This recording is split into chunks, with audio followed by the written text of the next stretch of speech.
Hello, welcome and welcome back. This is Jacob and today we are going to be continuing the narration and character voice acting for the Babel story. Alright, we have quite a bit to cover today and quite a bit to go over today, but before we do so, as always guys, if you're new to the channel and are bumping into the narration through this very episode, the playlist is in the description of the video and you can find it very easily also in the pinned comment down below in the comment section. And enjoy and thank you very much.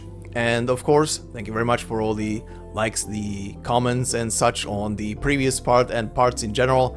Really appreciate it. Thank you very much. And speaking of the comments on the previous part, there's a couple of them that I just want to quickly go over with that you guys left behind.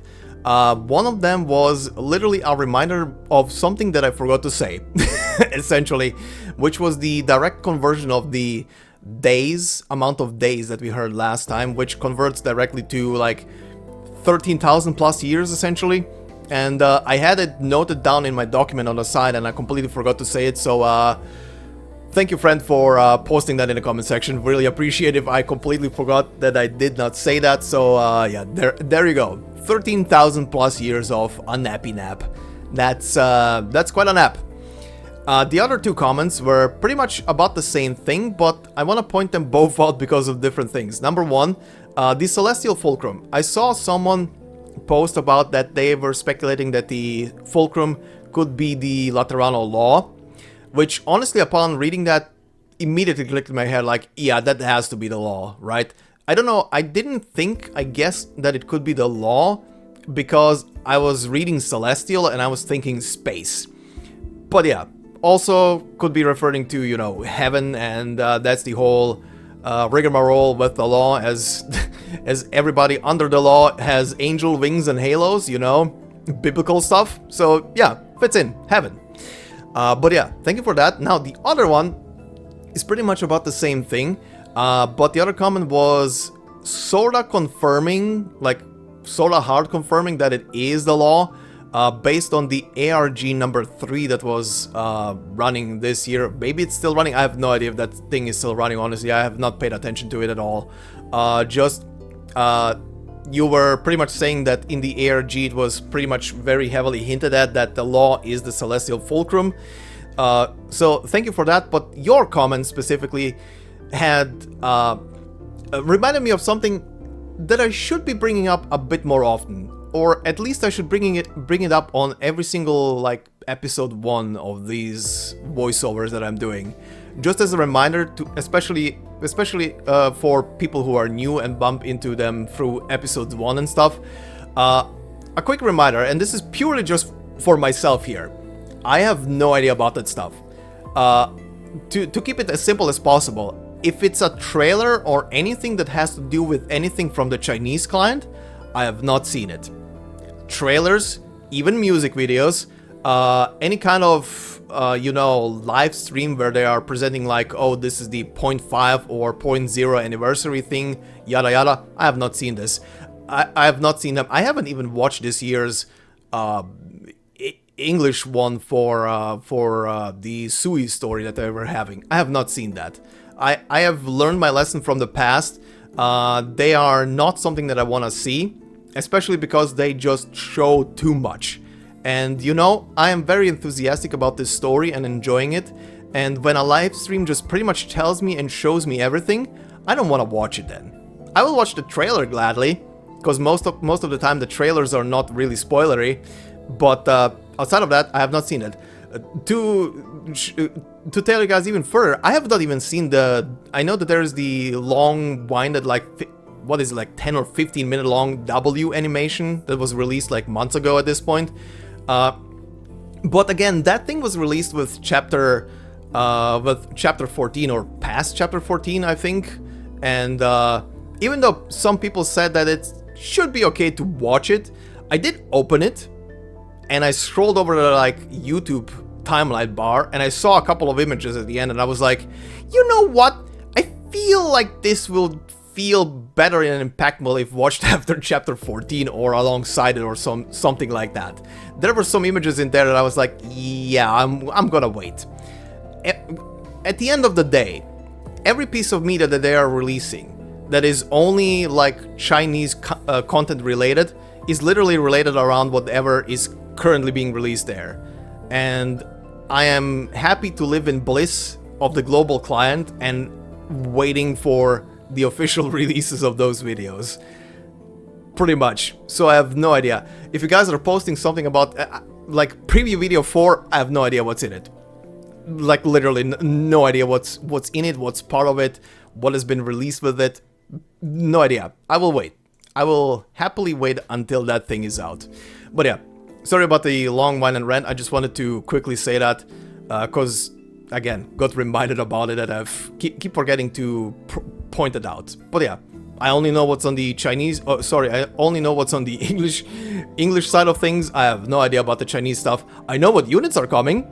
that's it. Units and what the what story is coming, like the title, and that's about it.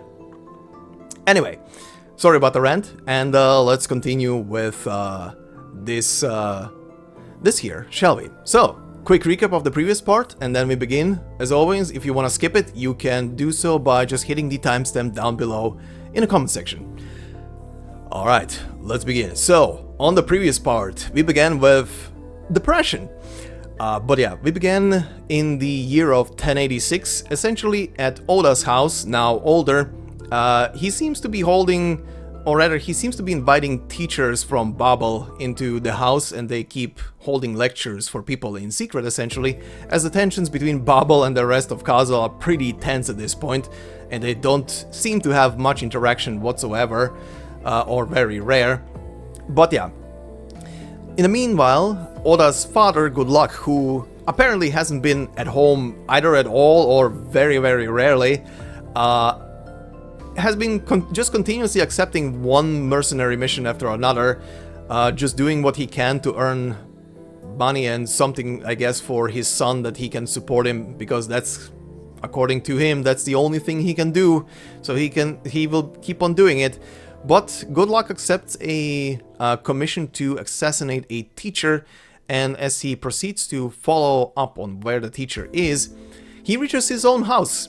He reaches Oda's home, and as he sees the teacher leave the house, and he begrudgingly grabs the knife as that is the only thing he knows what to do, and is about to go and assassinate the guy, he gets assassinated himself by none other than Ascalon, as she has been running pretty much a covert op in the background, just assassinating any kind of Sarkas who would be accepting commissions to murder Babel personnel. She runs also into Manfred, who was present during or rather who saw the assassination just done. The two of them have a little clash. We have a little flashback into the past where we see a blissful moment, essentially, where young Manfred and young Ascalon were sparring against each other, and the two regents, Theresa and Theresis, were always seeing it. Just both of them, which again is such a crazy thought to have, but even Theresis is just chuckling at the whole scene and just being happy.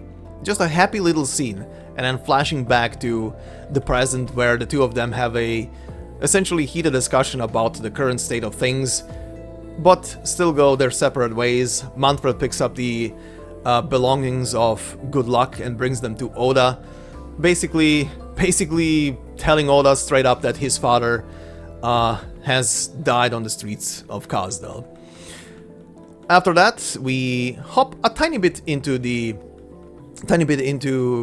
future, just a couple of days potentially, where we see a commotion happening in Kazdal, where the titular teacher from earlier has been part of a scuffle. Essentially, it seems that the guy ran into another person with their son, and it seems that for whatever reason he was mistreating the son, but the teacher intervened, had a scuffle with the father of that boy, and the father of the boy got killed by the teacher, but the teacher then in the aftermath got essentially mobbed by the people present and got beaten essentially close to death. Oda finds the teacher, is shocked by what happened, But the teacher, instead of asking Oda for any kind of help, points Oda to the child of the father that he just killed, and pretty much signals that the child needs help as it's injured.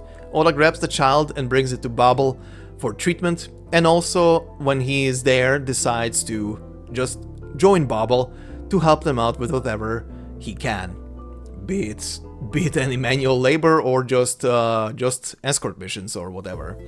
In the meantime, young Logos, who was partaking in the lessons of the teacher in Oda's house, invisible to anybody but Ascalon, who would drop by and just check on the situation, goes to the teacher and offers the teacher on his passing a eulogy, essentially helping his soul pass on into the myriad of souls, and the teacher passes on, of course.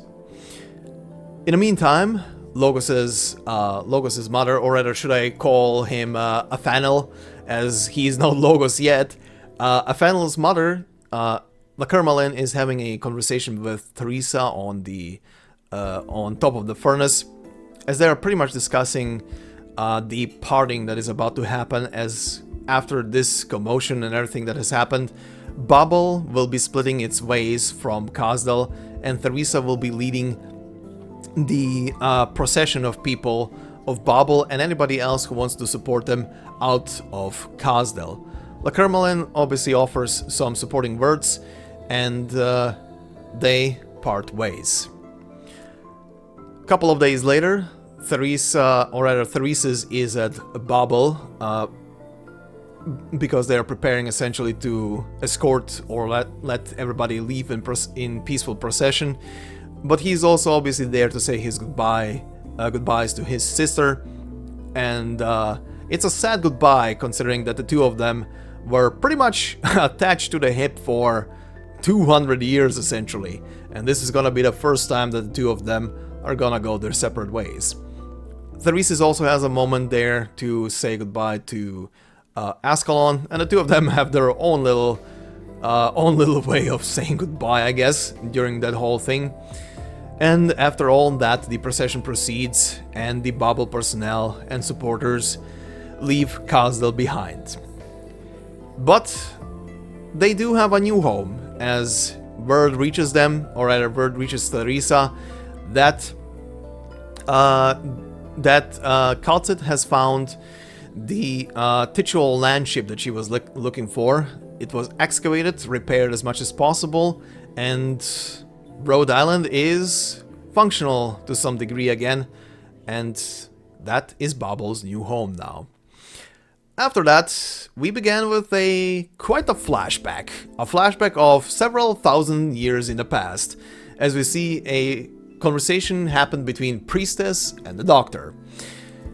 And as we see, or rather as we can gauge from the conversation, it seems to happen just some moments, days, hours, who knows how long, but just some short time before they all seem to be going to sleep, potentially, in the sarcophaguses and stuff like that, before a silence happens, essentially, as it's said there. But we get a neat little snippet there, and judging through other conversations that are happening through the rest of this cutscene, we do glean that Amaten, aka the project name for kal'tsit's whole resurrection and immortality, kinda quotes immortality line. Again, she's not immortal, she just transfers her memories to a new body when, you know, one dies, essentially. But we do glean from that the Doctor and Priestess have been in some form, well, either present or directly supervising the Project Amaten, or Priestess has at least, and yeah, you know how people were saying always to kal'tsit's ex-wife? How about daughter? How about pseudo-test tube baby daughter? This is wild, and I want to put another thought into everybody's head that is listening right now to this. You know what's wild? If that's the case, and the Doc is essentially kind of like a sorta dad, or, well, parent to kal'tsit, well, the Doc also adopts Amiya. Sisters? Did I break your mind right now? Cool. Anyway, we do glean a bit of the past, and after that, we jump back to the present. On Rhodes Island, the landship is being prepared to some kind of shockwave to happen, and we learn that the whole thing is pretty much just seems to be just a mechanism to trigger the awakening mechanism for the sleeping passenger of Rhodes Island in its depths. As it turns out, it's a compartment that is one of those things that is was kind of like never talked about, but known that there is a piece of Rhodes Island that no one knows what it does and what it is. It is a sarcophagus. It is straight up a sarcophagus in Rhodes Island, and well, who is sleeping in there? The doc. So the doc was always on Rhodes Island, which is kind of like a wild little thing, but the doc is awake, and we immediately see and hear the doc access functions through the terminals present, trying to confirm of what is happening, what is or isn't still online, as we go through several attempts at communication with the Preserver, with Karula Arbor, with the Celestial Fulcrum, and a fourth unknown thing where we only get static on, but none of them are responding back. We do know at least why 3 of those 4s are not responding back. Who knows what's up with the 4th one. But yeah, the other 3, well, they're kind of occupied with their own thing, you could say. But furthermore, the doc seems to be very concerned about Originium itself, trying to confirm what the status of Originium is, but is also not getting any kind of response back.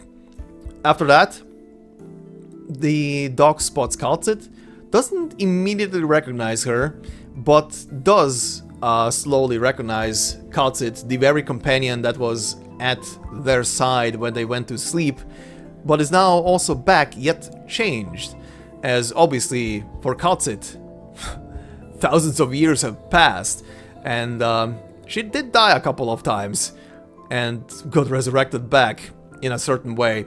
So she does definitely look different from what she was before, apparently. How much? Couldn't tell you. But the doc recognizes her, and they have a bit of a brief conversation about things. And the conversation veers towards kal'tsit's companion close by, Theresa.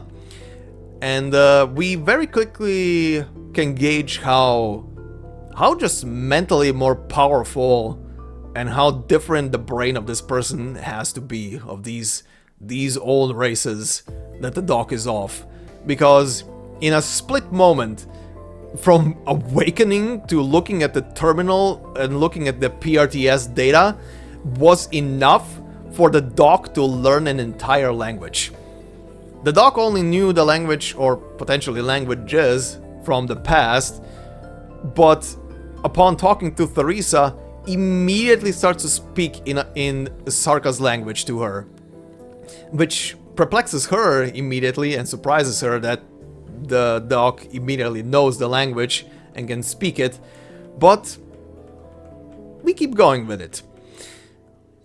And Theresa, upon making contact, upon these 2 civilizations essentially making contact for the first time, shows the doc through the power of Civilite Eterna essentially life on Terra, as to what is happening, how this world is, and we see several snippets from around the globe, and going back even to Kazdel. And then after all of that, after all of these heavy conversations are over, the doc is hungry and decides to go to the cafeteria just to, well, collect themselves, but also decides then and there that they want to learn about this world and want to see what is happening, and therefore they set on a journey to see the sights, to see what is happening. There is life out there, and they are a scientist. They are curious. But obviously they will not be going alone on its journey, as Ascalon is gonna be part of this little trip. Well, from the shadows at least. But yeah, that is where we left off. So then, Alright, also before we head into the story, obviously I have completed all the way to stage 6. Our dear little Oda boyo is standing here and I will be accepting him into our fold at the end of today's part. But for now, let's continue. Hey look, it's getting smaller. Yay. Anyway, stage 4. Long voyage. There will be no reconciliation. I have never shied away from violence. Let's begin.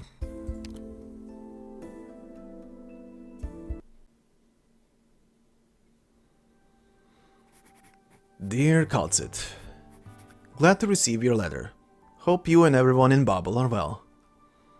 A couple of months ago, I rescued a girl by the name of Amia from a convoy that had met with misfortune. The accident killed her parents and afflicted her with oropathy. The locals deal with orphaned oropathy patients by putting them in a car and driving them into the wastes. I had no choice but to take her with me. We have become fellow travelers by chance. You can't imagine my panic and helplessness as I took care of her. Fortunately, a woman who goes by the name of Savage has joined our little band, which has helped take some of the burden off me.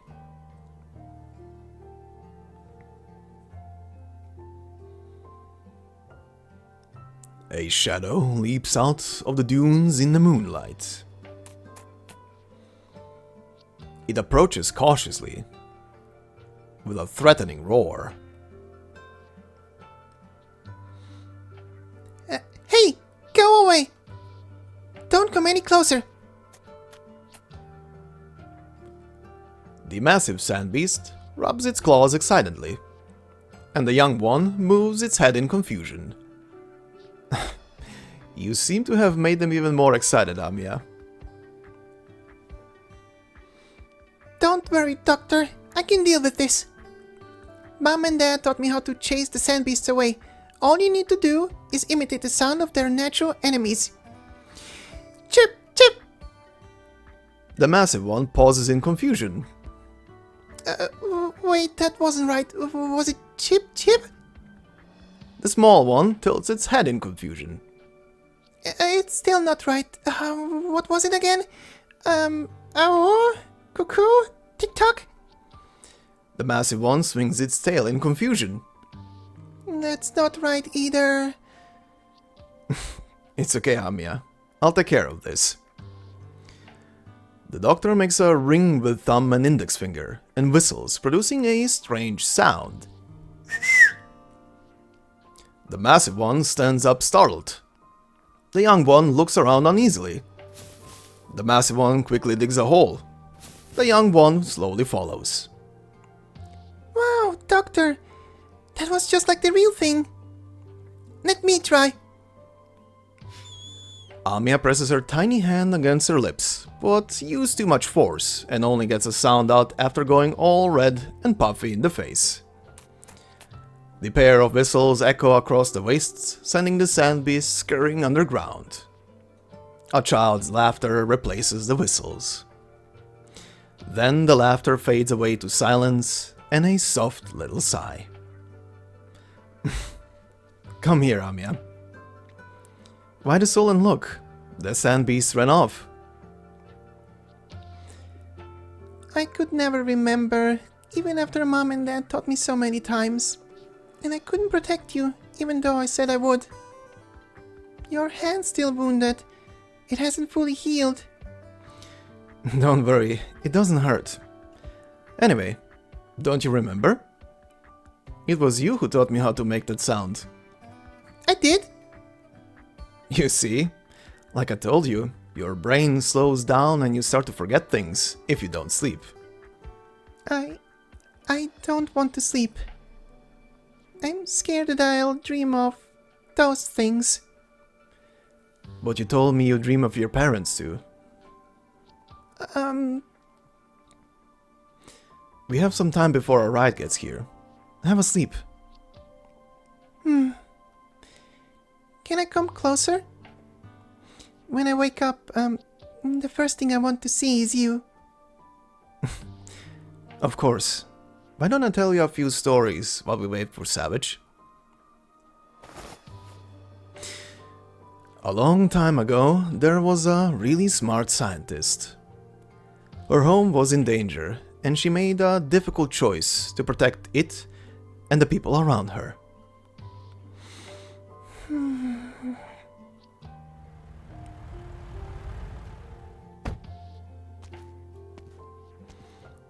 Doctor, I found a vehicle. We'll be able to go to the next... Shh! She's sleeping.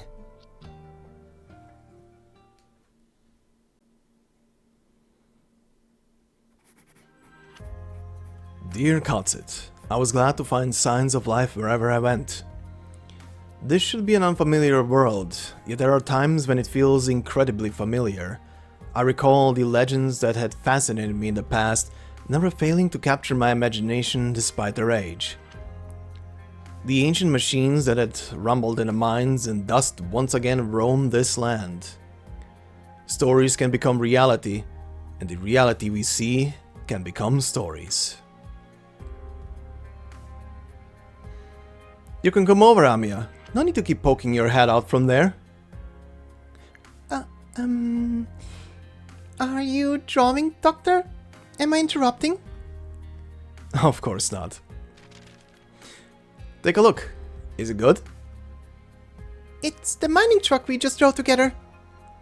I've been drawing lots of our experiences. Have you driven a mining truck before? Even the old miners can't go as fast as you did. I've seen many amazing vehicles before, like originium slug eggs, but much larger. Once I drove one of them and we went through the bridge between stars.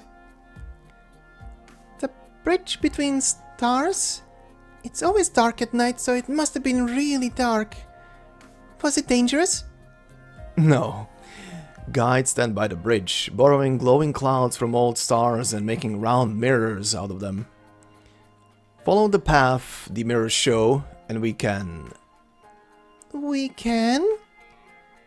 See the spires fading in and out of the clouds, and the crown of flowers worn by the stars on the other side of the bridge.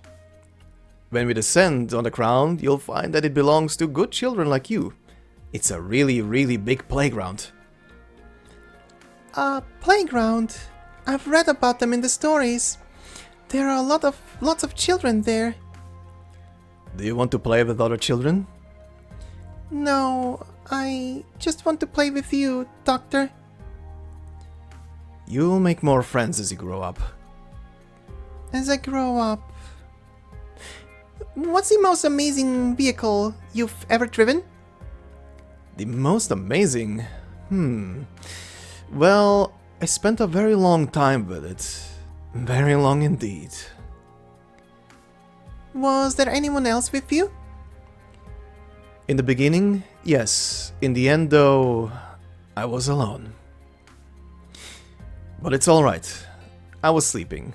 I slept for a very long time. Take me with you next time. That way, I can keep you company and you won't have to sleep all day. Why are you laughing, Doctor?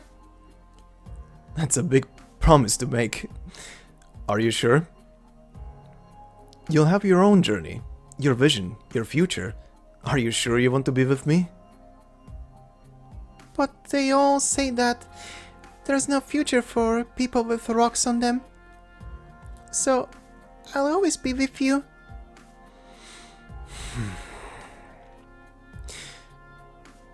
We'll have a future, Amiya.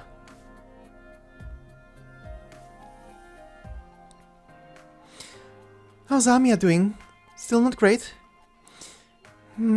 Still a bit of fever, maybe ripathy complications from all the excitement. Hard to find ripathy meds around these parts. She acts like it's nothing during the day, but keeps having nightmares. Poor girl. Every survivor of that accident was infected. No exceptions. How long does it take for ripathy to progress in a child her age? It's different for everyone. Some disintegrate the day after developing acute symptoms, some suffer for more than a decade of misery. But the end is always the same. Horipathy. Is there anyone in the world who can cure it? The world? Oh, you mean Terra, our great land? Man, you sound like one of those old scholars. I didn't know you had a sense of humor. Wait, you're serious? I'm afraid not. It's impossible. I need it to be possible. People couldn't imagine the nomadic cities a few centuries ago, could they? I'll find a way, before her symptoms deteriorate. It may be hard, but that doesn't mean it's impossible. Say it to a Rim Billy and they'll think you're making fun of them. You never fail to surprise me, but I just can't help but believe in you. Is that the charm of being smart? Come on, Charlotte. I meant you. Never mind. What? Oh, I meant...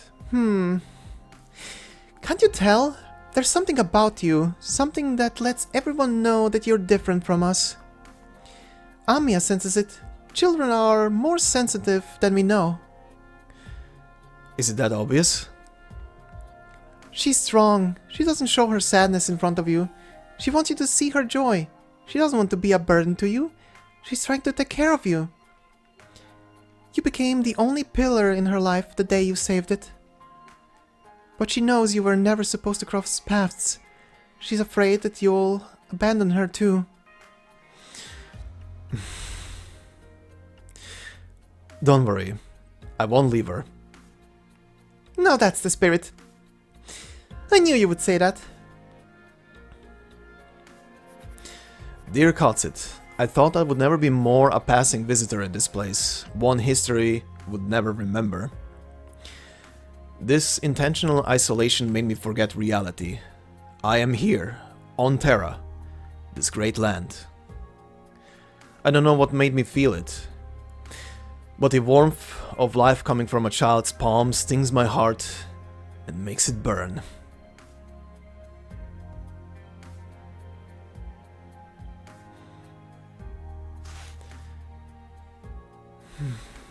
This is... jerky and fruit, left here on purpose. They know I'm here? Always inscrutable.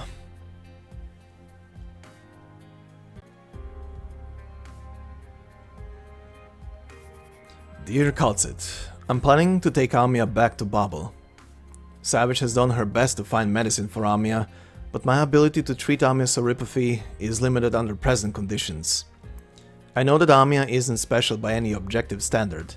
I know that Babel faces a crisis no less complicated, but I've decided to bring her back. I met many people along the way. I fretted over money at times, benefited from people's generosity at others. I've seen new things, even some that surprised me for the first time in a long while. The convoy that we were traveling with broke down. We found a herder to guide us through the wilderness of Rimbiliton on the backs of burden beasts, to the rumbling of drills and engines. The burden beast just licks docilely. Good boy, good boy. Are we really not going to Yan, Doctor? We're going somewhere else to cure your sickness. But there's no cure for horipathy. There's no such thing as an impossible puzzle, Amiya. There's a place called Babel, where people I trust are working hard to fight this disease. Let's work with them. Will I have to spend a long time there? Some time at least, but don't worry. There'll be a lot of people with you, caring for you. I'll be there too. Doctor, do we really have to go? Lots of sick kids went away to get treated, but no one came back. Our horipathy doesn't hurt at all. I promise I'll be good, Doctor. Right, Savage? Yes, Amiya has always been a good girl. Are you sure you don't want to rethink this, Doctor? Billies deal with Originium every day. We know what Oripathy can do. Stay here in Rimbilliton, and at least we can give her a home. Maybe that's more important than the cold walls of our laboratory. A home. You have a point, but I can't just stand by and watch Originium hurt her. I have an obligation. Amia, I promise you, I'll do my best to cure you, no matter what happens. Doctor. Savage does have a point though, and Babel is in a place that's not entirely safe. You can stay with Savage if you don't want to leave Rimbilliton. I'm sorry to force this decision on you at such a young age, but you're a strong girl and will respect your choice. The doctor's right, Amia. No need to knee-jerk the answer. Think carefully about it. I trust you, Doctor. I want to have a future. I want to grow up, read books with you, travel with Savage. It's just that I'm a little scared. Thank you, Amia. The doctor pats Amia's head, then picks her up and climbs onto the burden beast. They've hardly sat down when the ground begins to shake, stirring up clouds of dust. The burden beast growls in alarm. What's going on? Underneath our feet. Must be a deep digger. It's spooking the burden beast. Watch out! The burden beast lets out a panicked cry. Stay, boy. Stay. Whoa! Whoa! Hang in there, Doctor. Doctor!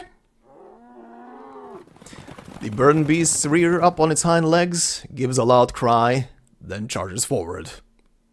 The rest of the pack follows.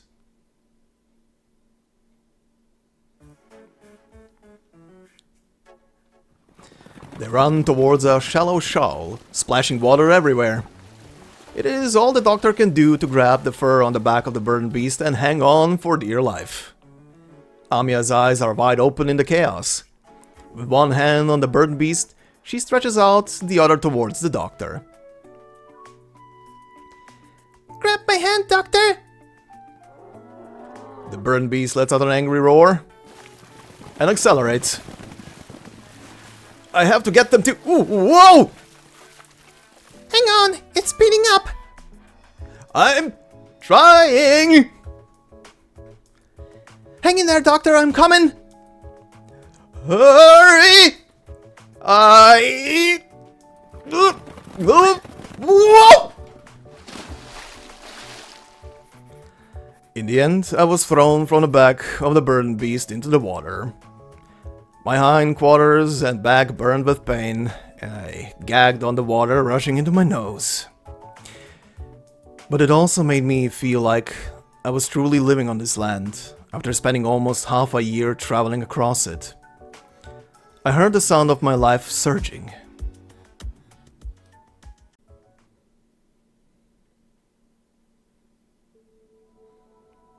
Summer, the year 1091. Kazdal. No more messenger stations from here on. Villages become sparse and bandits become frequent. I'm afraid we have to part ways here, Savage. Why? The region ahead is in turmoil. You'll be in danger if the mercenaries spot you. You and Amia will be in danger too, won't you? I'll be fine. I've come this far. I'll see your journey through to the end. Charlotte, thank you. The goddess's ears quiver at the mention of her real name. She glances at the doctor. A few months is neither long nor short. True, it comprised only a tiny part of her lifetime, but it was also a span of a few hundred days, filled with countless unforgettable experiences. Under the setting sun, before the sand beasts, beneath the eaves, upon this land. She had enjoyed the journey, even if she never fully understood her quiet companion, and the many strange and curious ideas that companion had. The goddess who goes by the name of Savage sighs, What can she do? She is not as smart as the doctor. Will you come and visit, Savage? Of course. The doctor said Babel's new base is being worked on by Billy engineers, right? Maybe we'll see each other soon. Then I'll be waiting for you, Savage. Good girl, Amiya. Now though, I need to figure out how to take you and the doctor through the wilderness. You and Amiya stay here and rest for a while, Doctor. I'll see if the transport hub ahead has any good vehicles for hire.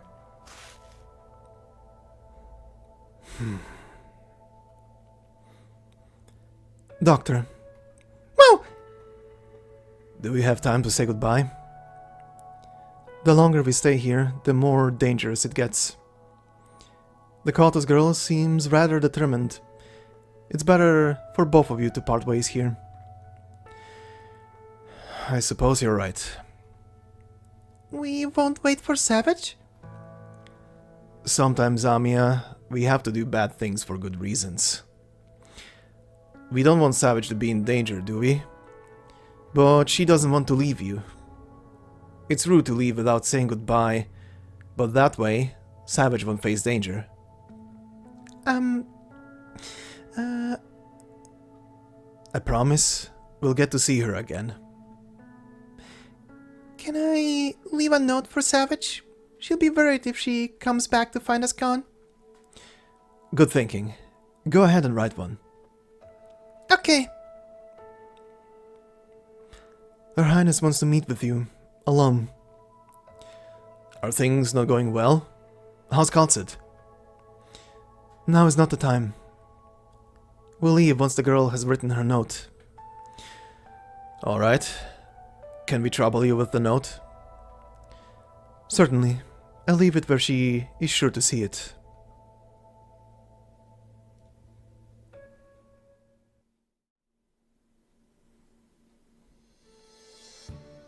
Autumn, the year 1091.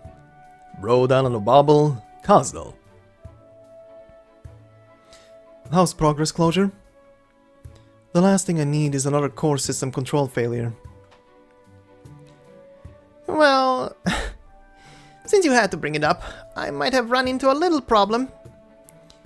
Even with the tricks you taught me, the encryption methods used by many of PRTS's programs are almost incomprehensible to a normal brain, and my coder isn't fully compatible yet. We may not be able to shut the system down before the doctor arrives on the ship. Try again. If you're not confident about getting it done, then we'll go to the contingency plan, cutting off power to the entire ship. Leave it to me. Seems like you're still keeping a lot of secrets, though. I've never seen anyone make you so nervous. That's not important. What's important is making sure nothing happens to the ship. Ascalon's report says the doctor looks like an ordinary person, a pretty decent one too, who picked up a stray little kal'tsit and carried her all across the land. Do we really have to be so on edge? It's not the doctor that I fear. Then what is it? You don't need to know yet. Wipe the doctor's boarding records. This is for the safety of both the doctor and Babel. The others don't need to know that the doctor exists until the doctor and Theresa have reached a conclusion. Alright, I'll work at it. But I wonder why you seem to care a lot about this doctor at that same time that you're so on guard over the whole thing. I've got it.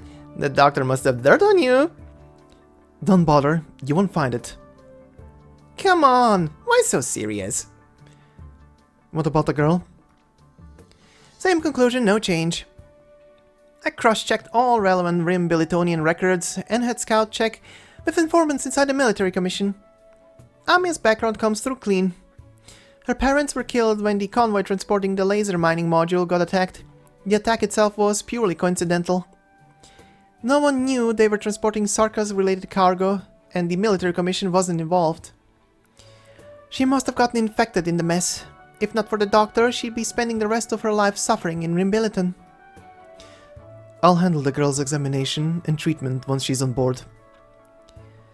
You're so concerned about her? Yes, I am. She's too young, and she hasn't had proper treatment since contracting oropathy. Oh, that kind of concern.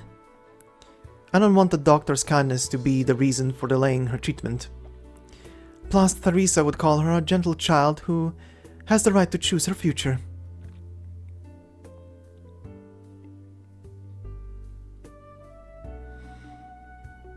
Amia! Amia! Let me sleep. Where are we?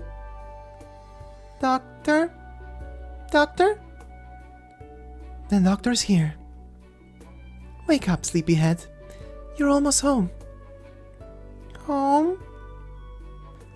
In her half-awake state, Amia feels a warm fingertip brush her cheek.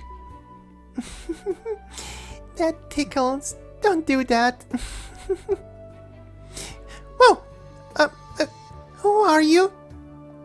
I'm Theresa. Theresa. The doctor talked about you. Oh? What did the doctor say? I don't remember. I was having a great carrot cake at the time, though. Theresa should smell nice. Be really warm and sweet. What about now? Is she as you imagine her? Yeah. Smells good. Warm and sweet.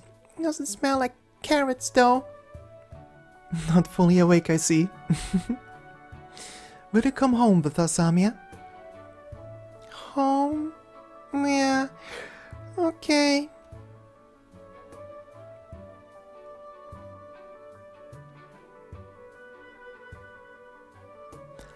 Outside Rhodes Island of Babel, Castle. The tiny tortoise sleeps soundly on Theresa's arms, leaning against her neck. She pats Amia on the back and turns toward the doctor, who is clearly tired. Thank you, Theresa. I didn't expect you to come pick us up personally. Looks like you're not quite all-knowing, Doctor. You have much to learn when it comes to childcare, at least. Sure enough.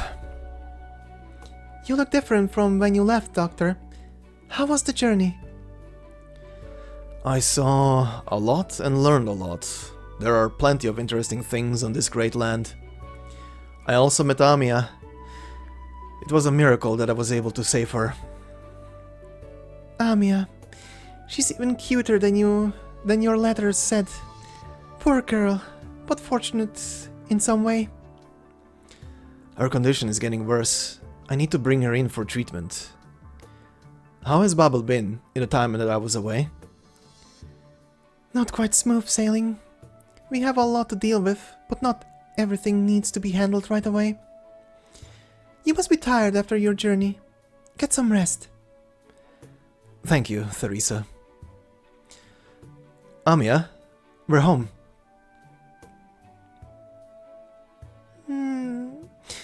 Doctor?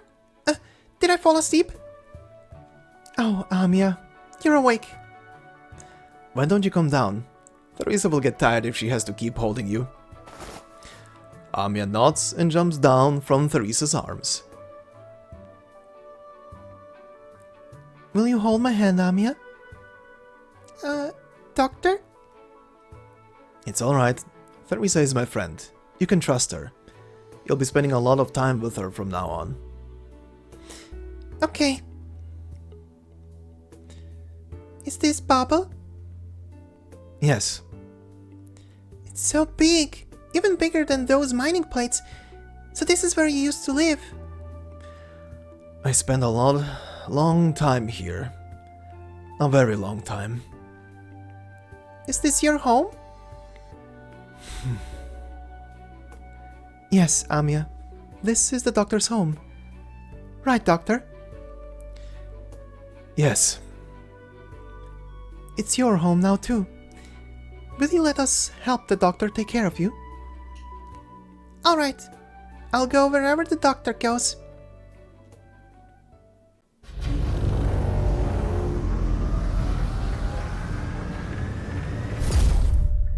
They step onto the elevator, and the Babel logo appears before their eyes. The heavy door opens to welcome them in. Sensing Amia's unease, Theresa puts a hand on her shoulder. What's behind the door? People waiting to welcome you and the doctor. Are you sure about taking me and the girl in, Theresa? Why shouldn't I be?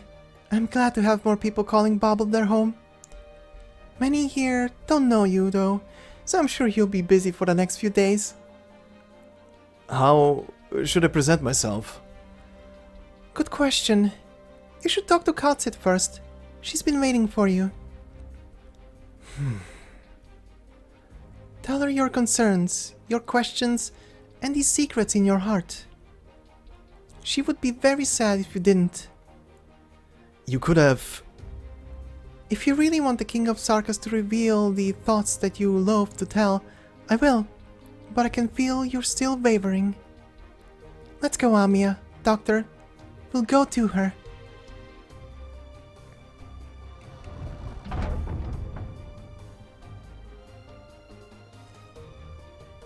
Amia. You're Amia, aren't you? Yes.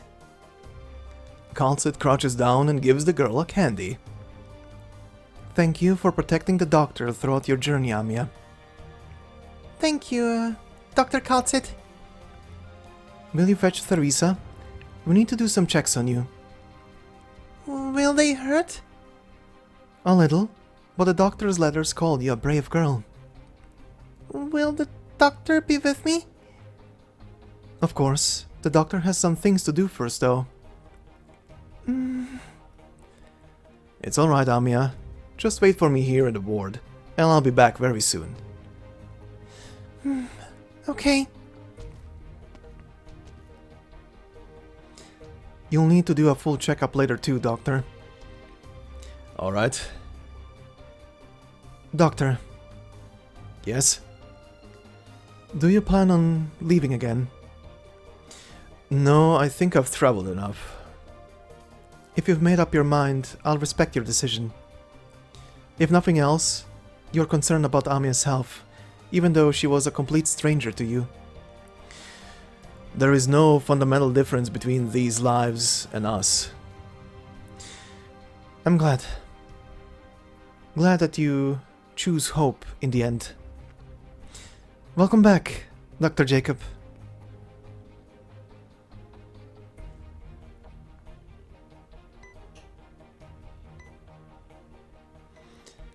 How is Amia? Blood originium levels are high. Currently available inhibitors are not sufficient to stabilize her conditions. We need to develop new drugs. I need time and resources. Bubbles are yours to use, Doctor. We're happy to share our research on neuropathy with you. What can I help you and kal'tsit with in exchange? This is not a transaction. It's one of the core missions of Babel, to do everything in our power to help everyone suffering from neuropathy. Since the day that kal'tsit woke you up, I was convinced that you would help with all of this, just as you helped Amia. Thank you. Now, perhaps I have a chance to ask you this question, Doctor. How do you view this land, Terra? I don't think it's my place to judge. There is no such thing as superior or inferior civilizations. It took a long and hard journey for Terra to evolve to where it is today. Add to that the sick joke that Originium has played on life. You said that Originium did not develop the way you expected. It wasn't supposed to bring such suffering. Amia, in the meantime, mumbles in her dream. I sense that you are keeping secrets, but there's nothing false about the sorrow coming from deep within your heart. The sorrow that I can't understand. I want to fix this mistake, but I'm powerless to do so. At the end of the day, civilizations largely progressed in similar ways. It all comes to an inevitable endpoint, however bright its light shines at its peak. But kal'tsit said you didn't give up hope, even in your final days. I had many friends, even in those last days, who faced difficulties far greater than you can imagine, with courage and hope that is every bit your equal. But they failed and faded away, without exception. We haven't known each other that long, Theresa. I want to know, why do you do all this? What is the end that Babel seeks in compromising with the military commission? There's something I want to show you, Doctor. We had to ask you about Originium sooner or later. That's why kal'tsit woke you up. Please, come and see the results of my brief time at work.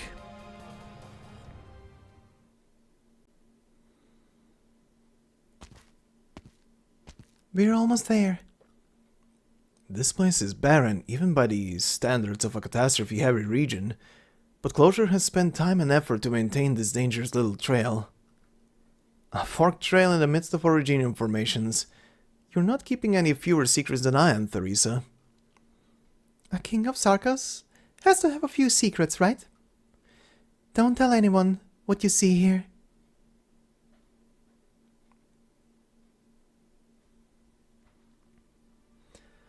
A long trek through the Originium-filled wasteland leads to a small garden. In the heart of a catastrophe, amidst the ruins, on a nameless plain that neither night nor the stars can find. Tiny white specks mark this little sanctuary, isolated from the rest of the world, and the wild lands around it. Even the wind seems softer here. It is a forgotten greenhouse that harkens back to a time in the distant past, when the land was still pure and untainted. Like when man stole fire from up above and lit up a corner of the night sky. Theresa picks up a white flower. This place represents the cutting edge of Babel's and my research into Originium. Flowers? No, Originium. I'm sure you understand it's not Originium arts that made these flowers bloom. The information inherent in Originium, the reversal of the assimilated universe. You've already come this far? When did... No race understands Originium better than the Sarkas. Still, what we know is merely the tip of the iceberg compared to the entirety of Originium. Even with kal'tsit helping us understand the nature of Originium, the furthest we have gone is transforming a palm-sized piece of active Originium into this. Garden. Hope. This little flower is my small contribution. I need your help, Doctor. I want to see the day when flowers cover the cliffs and valleys of Khasdal and all the lands beyond. It's a future worth taking risks for. You've seen how Khasdal has been mired in war for its entire history, Doctor. Right now, at least, I want to use the power of Originium to create a home for Khasdal where people can live in peace, safe from war and invasion.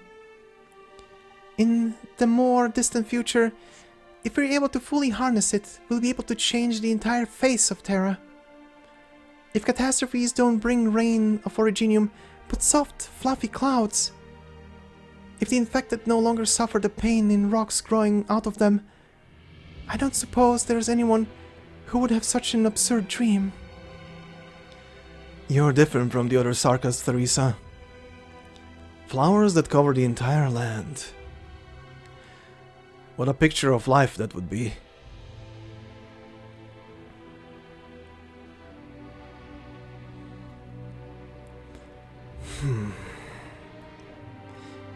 Doctor? Why this flower? Oh, there's no particular reason. I just happened to come across it outside the valley when I was looking for a good place for my experiments. A pure coincidence. kal'tsit said it had a name, Snow in Summer. But it's adapted to changes over the years. Perhaps we could give it a new name. What do you think, Doctor? I A new path is opening up.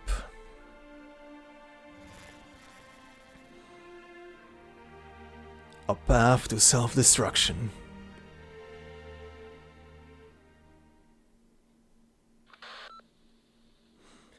Can you hear me, Theresa? I'm listening. I was giving the doctor a tour of our... Urgent news from Castle. It concerns Victoria.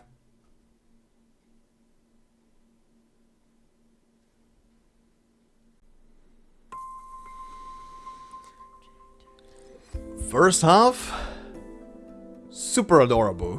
What the hell? That was a trip. I do have a couple of reacts that I left at the end of this episode today, so look forward to those.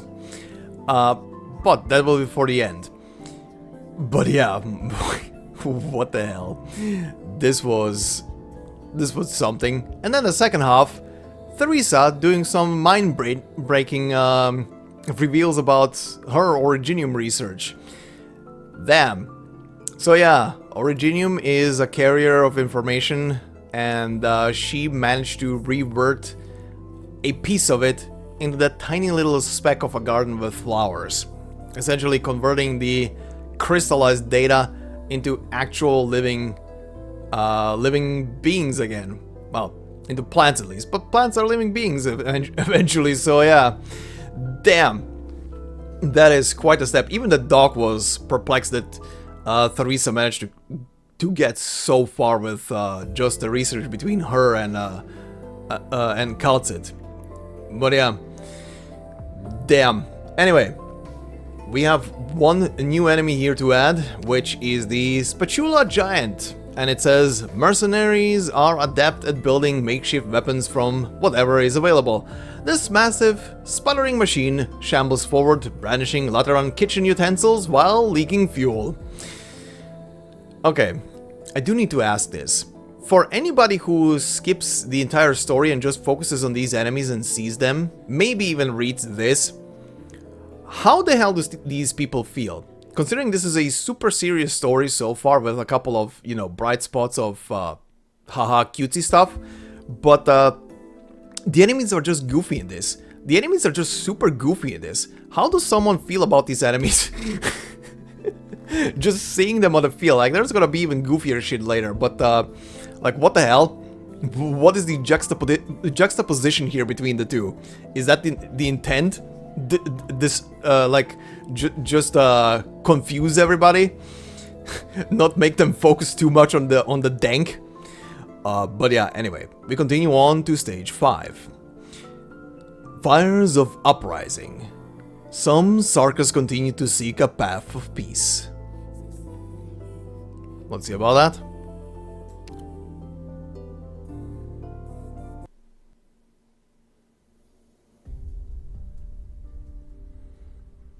Your Highness Thereses, Regent of Kasdal, Commanding General of the Military Commission.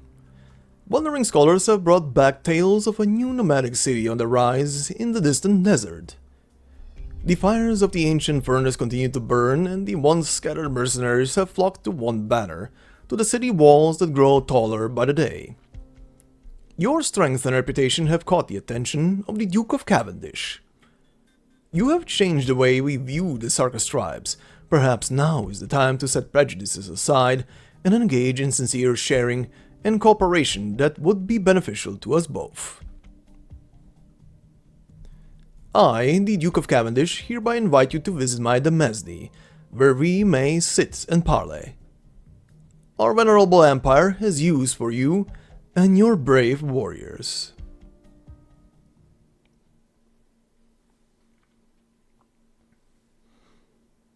Winter, the year 1091. One more time. I have to do this.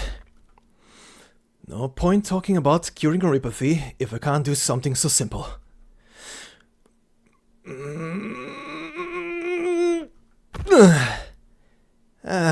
Still no good. Excuse me, why don't you put that medkit down? Leave the stuff to us. Oh, alright. Some time in the gym would do you good once you've recovered. At present, there is no way for you to match the physical prowess of a Terran through training. Your talents are better employed outside of manual labor. I know, it's just that, you know, I have my pride too. You've looked on edge since that day. I'm thinking about Theresa. Traveling alone to a city under enemy control isn't the most logical course of action for a leader. The warriors with her may be outstanding, but they are not enough to protect her in the face of an entire army.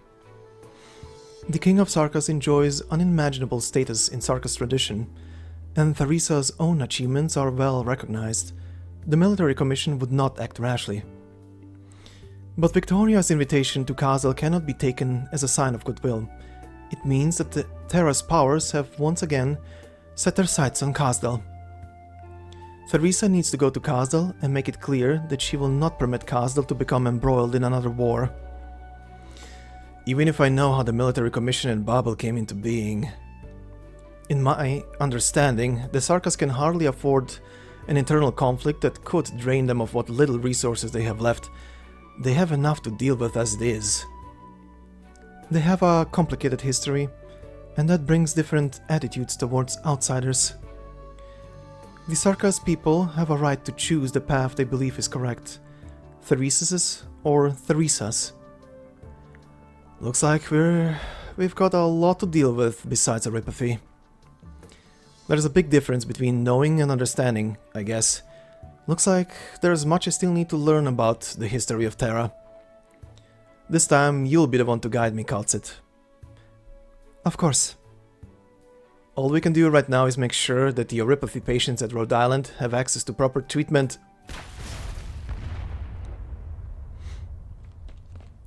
What's going on?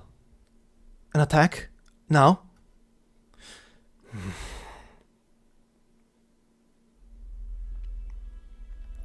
Word is Her Highness is set out.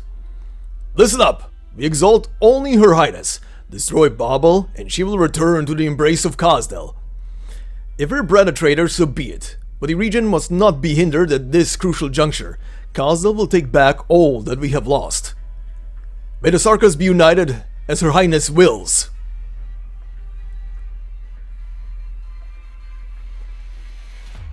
Scar Market, Kazdal. Her Highness is coming. Her Highness? The one who's still on the run? His or her, it's not your place to talk shit. Ha! Say, did you take that job? Wouldn't pass up an opportunity like that if it's the last thing I did. Londinium, the den of scum. They say the columns in the feline palace are covered in gold, and the nobles walk on floors paved with glowing stones. Piece of shit, capital of great empire, a commission from a Grand Duke. There's gotta be so much money.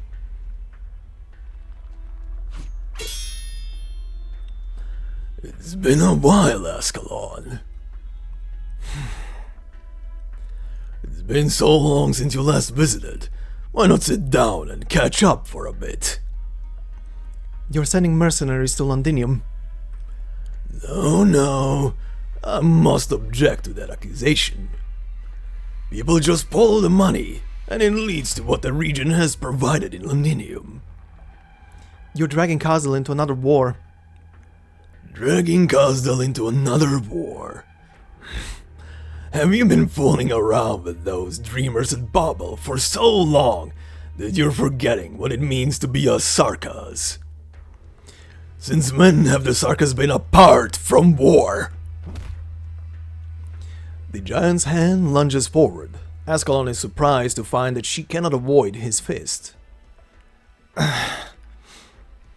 Seeing the future is hard. Seeing through what you will do next, less so.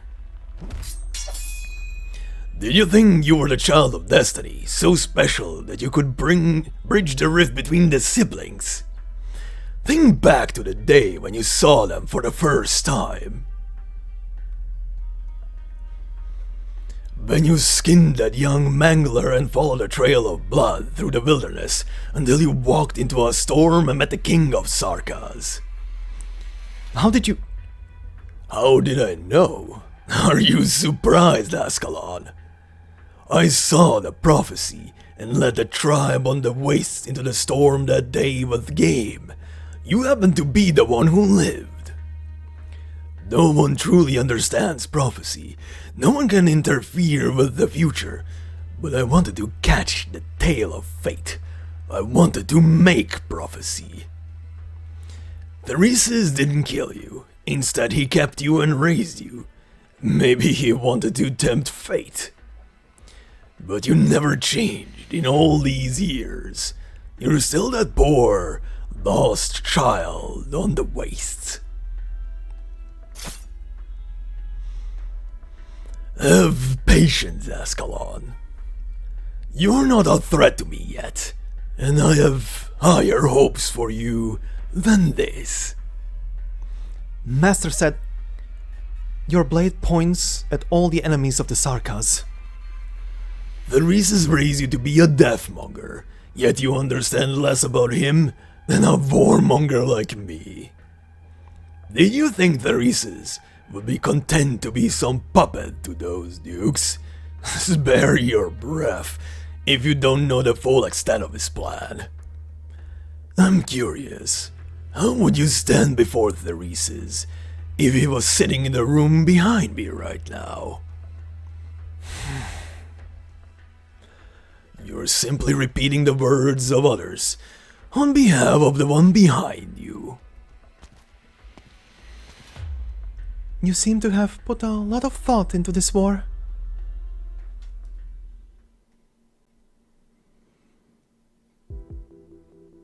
How many hostiles? Exact number unclear. We've detected hostiles both in front and behind us. A lot of them. Whether it was Thesis' intention or not, the other generals of the military commission seem intent to crush Babel while Theresa is absent. That way, the Sarkas won't have a choice. How many combat personnel do we have? The best soldiers went into negotiations with Her Highness. A good part of the remaining ones have been assigned to the supply convoys. We only have less than 1/3 of our normal force. At the very least, we need to break through the roadblock ahead. Kal'tsit, I'll take command. Doctor? If, as you said, this attack was launched by only a few members of the military commission, then they're undoubtedly planning to get this done in one go. We can't let them set the pace. Find out where their lines are thin, disrupt their rhythm, and we'll be safe. Have you fought a war before, Dr. Jacob? Not the flesh and blood kind, but I've been trained. I'm able to reconstruct a battlefield as a computable data model. Take the front line, kal'tsit. I know you'll be able to protect us. Of course.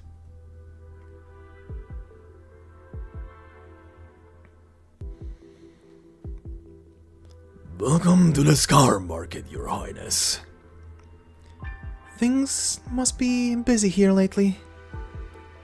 No need going against the will of the many. Am I right, Your Highness? The voices of a few are worth respecting too. Many know nothing of what's happening in the lands beyond. Their lives will be turned upside down. They'll be without a home once again. I'm just a humble merchant. My business only stretches so far. Mercenaries seek to sell their lives. I seek to make money. That's why I always respect the positions of my big clients. Then I'll talk to your biggest client, the one in the room behind you. Your Highness should go no further. Since when have you started meddling in the affairs of Kazdel, Scarai? All the more reason I can't let you go further. Well... Please, don't make things difficult for Scarai, Your Highness. You understand that there's only one way this can go if you and the region come face to face here.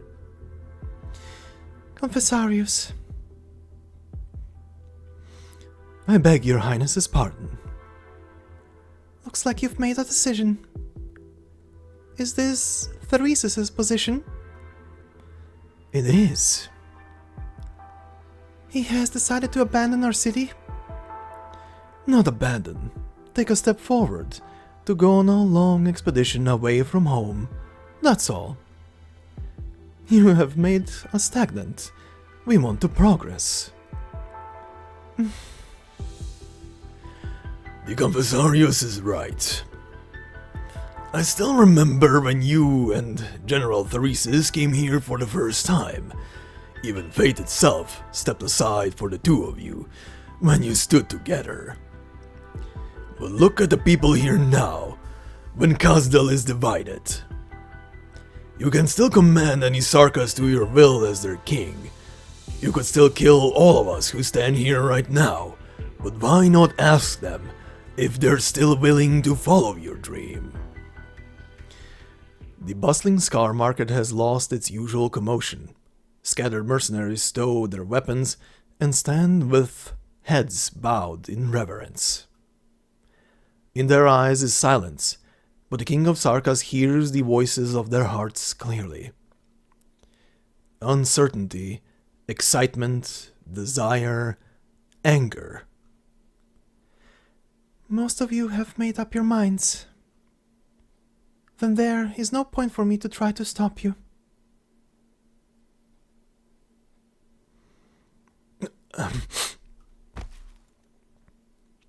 One of the Sarkas suddenly kneels.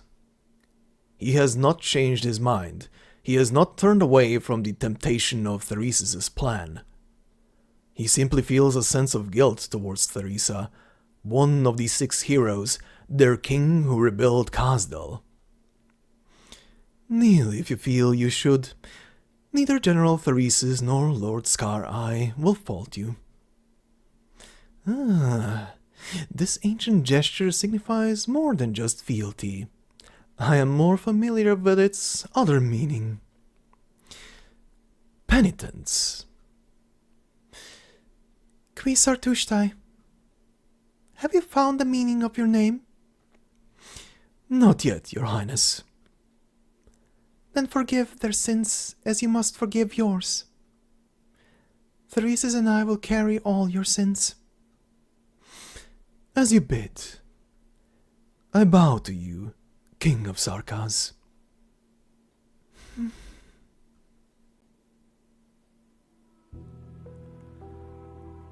In millennia of Sarka's history, it has always been an honor for warriors to go to war with their kings.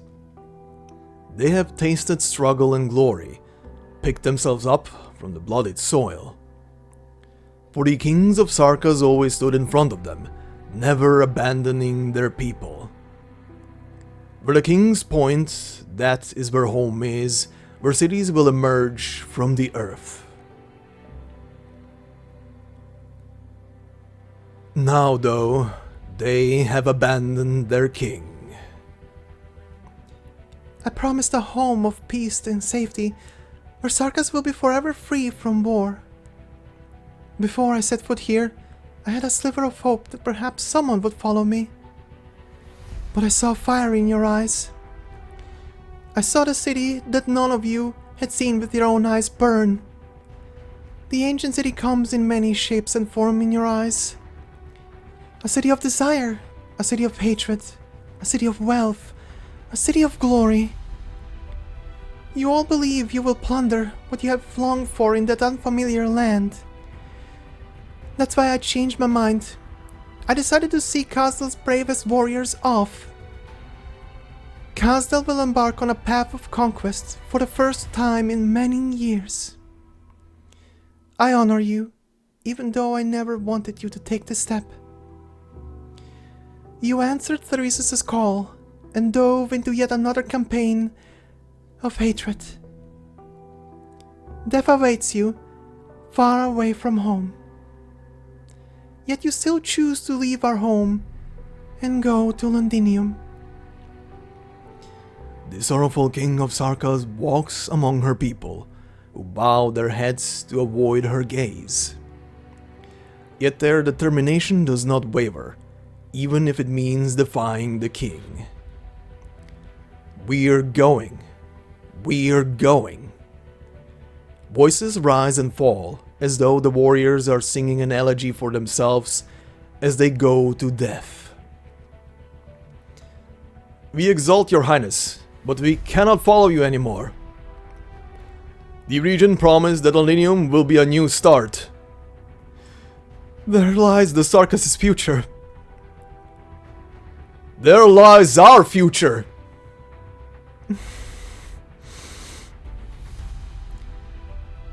Take care of yourselves, my warriors. Even if you will never return to Casdel. The white figure passes through the parted crowd. The king's people are unmoved by her words. They no longer follow the king they once exalted. The other possibility for her people, the home full of flowers that she strived to build, did not come in time for the Sarkas.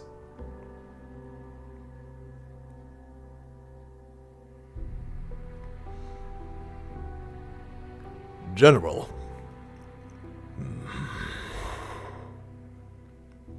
You knew this day would come. What do you think? Hesitate, and all we've worked for will be for naught. Her Highness did not hesitate. Neither should we. Make your preparations then, Manfred. Do not forget the feelings that burn within you, here and now. No matter what they are.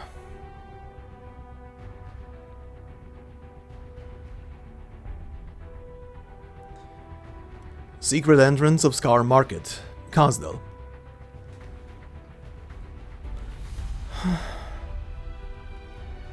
No need to be down, Ascalon.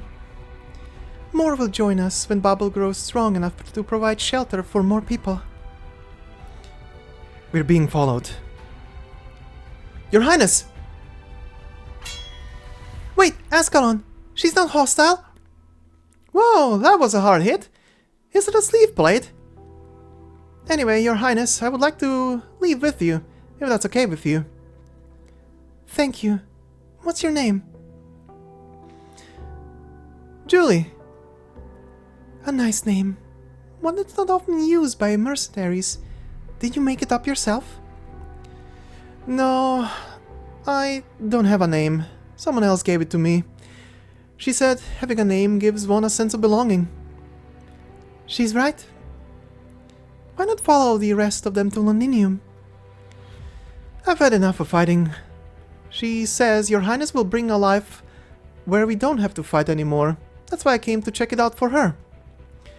I wanted to challenge you before deciding whether to go with you, but I didn't even have the guts to raise my sword when you stood there before me. You're a strong warrior, that's for sure.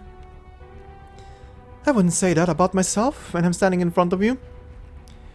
At least I can be sure that she wasn't playing me for a fool when she said you were once a great hero of Casdel. A reason so simple it's hard to believe. The red-haired mercenary scratches her head. Well, I guess I like the way you talked just now. Not sure I understood most of it, though. But where's your friend? She can come too. She's already here. Her sword and her clothes. Maybe a little loose-fitting, though. She was a strong warrior. Felt a little like this one over here. I'm a little something of a tailor. I could hem it for you. There's no need. I'm used to it. Let's go then, Julie. One moment, please, Your Highness. There are other mercenaries here who want to go with you. Theresa looks toward the dark exit of the Scar Market and sees a swaying speck of flame. One speck becomes two, two become three, and many more emerge from the darkness. The first torch-carrying mercenary steps into the sunlight and sees the white figure standing on top of the hill. He points forward and walks toward Theresa without looking back. More and more follow him, the lines seemingly without end. Just because we're used to battle doesn't mean we're willing to bury ourselves in a campaign with no end in sight. If there is another way to live, many of us are willing to take it. I heard some people are secretly recruiting the willing in Khasdal. There may be some there ready to join us, although the journey through the wilderness will be a tough one. I'll make arrangements. Let's go, Julie. We have a lot to do. There are plenty of people for us to house, after all.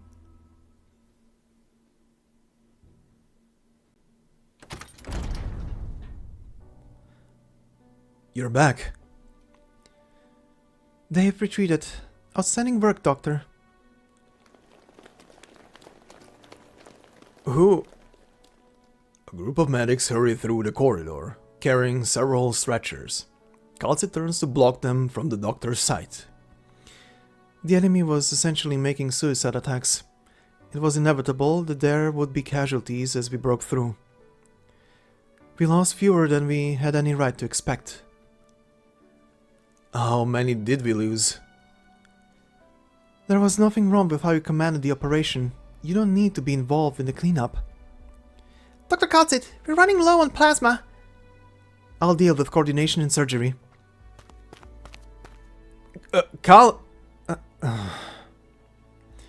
The medics have already gone. The doctor is not sure whether the terrifying scene just now was a figment of the imagination, but the smell of blood simply would not go away. A sense of dizziness. I'm able to reconstruct a battlefield as a computable data model. But it's not numbers that fight a war. Living, breathing people are fighting for their survival. How long has it been since Doctor. First time seeing the blood and gore? You could say that. We didn't have so many lives to waste in the wars I fought in the past. Treat yourself to a sweet drink. It will make you feel better. I speak from experience. It's all thanks to your command that we were able to triumph against overwhelming odds. Are your battles always like this? No, this one was one of the easy ones. I'll gladly entrust my life to you if it means our future battles will be so easy.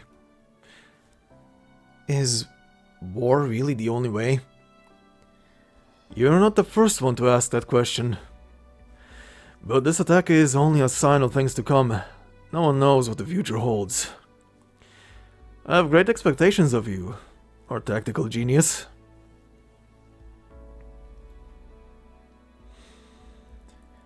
The history books would record that the two Sarkas rulers declared war on each other in the winter of 1091, causing open hostilities to break out between the military commission and Babel.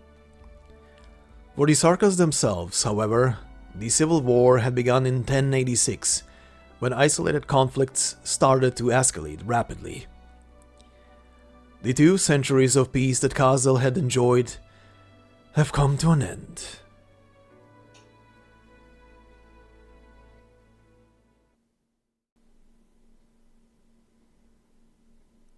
Winter, the year 1092. Border battlefield, Khasdal.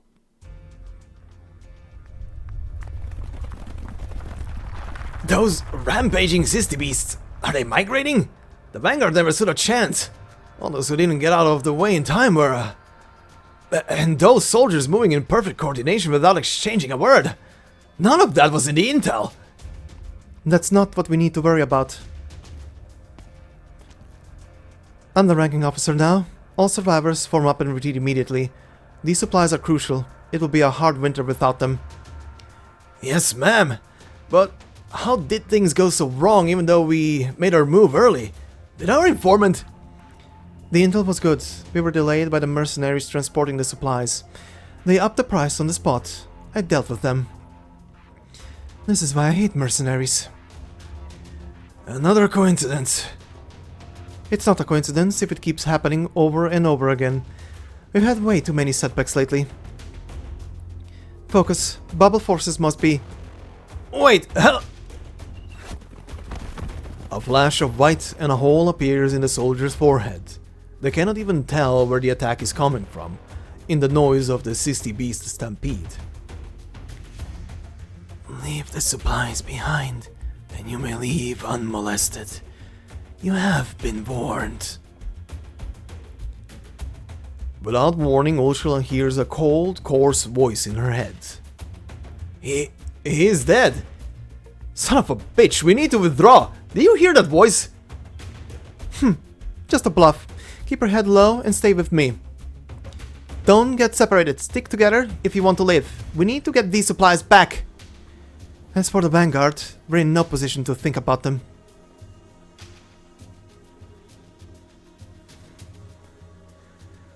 They're retreating. I suppose nabbing the supplies isn't so easy after all. Be patient and follow the doctor's instructions. The chairman has said that the priority is to minimize casualties. I know, Mantra. Mantra's lips are closed, but Scout can hear her voice clearly in his head. She is the perfect coordinator for Babel's covert operations, and a shadow that eats away at the enemy's sanity. The enemy vanguard has been scattered by the herd. The survivors have fled into the woods. The enemy's actions were spontaneous, unplanned. They must have known that we decrypted their communications, but the envelopment succeeded nonetheless. We can leave the rest to Ascalon. Ascalon will not fail. Neither will we. You're absolutely right. You should get some rest, Mantra. Talking takes a toll on you. No need to worry about the follow-up. We have the doctor.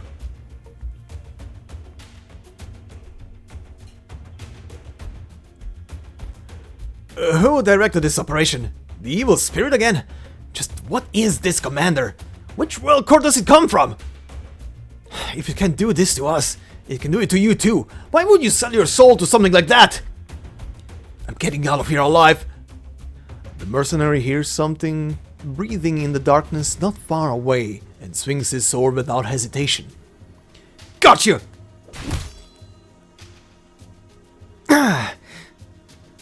You're wounded too. You think you could kill me and walk away alive? Get out of my way or I'll kill you if it's the last thing I do. You're not taking Marcel's things. He's going home. Home? Our home is in Kazdal. You traitors to Kazdal! The mercenary keeps swinging his sword at Oda, who only passively blocks him with his hammer. The mercenary's movement slows down, and his breathing grows weak. Babel, morons. Wasn't it the military commission who betrayed Kazdal? Relax, he's dead. Be more decisive next time, Oda, and there'll be fewer injuries. The entire squad is dead. They should have died an honorable death, not tormented by fear. This is not the right time to show mercy. Bring Marcel. Our mission is finished. You remember his name? I remember everyone in Babel. The living and the dead. The ones who had names and the ones who didn't. I could have saved him. It's just hard to raise your weapon against your own kin. Even if it's to avenge Marcel?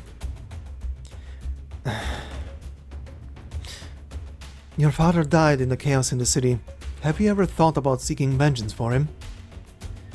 Oda takes a deep breath.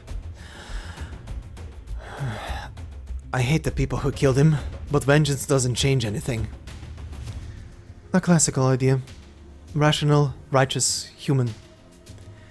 What if your vendetta is with a cold-blooded deathmonger, with hands soaked in blood? Would you say you kill for justice and your ideals, without a hint of hatred? I'm not sure. Do you regret killing mercenaries who threatened Babel, Ascalon? No. Then I won't either. Even if it means I have to... oh, I'm sorry. I'm saying silly things again. Don't mind me. I am not important at all. No, all Babelites are important to Her Highness. Time to go back.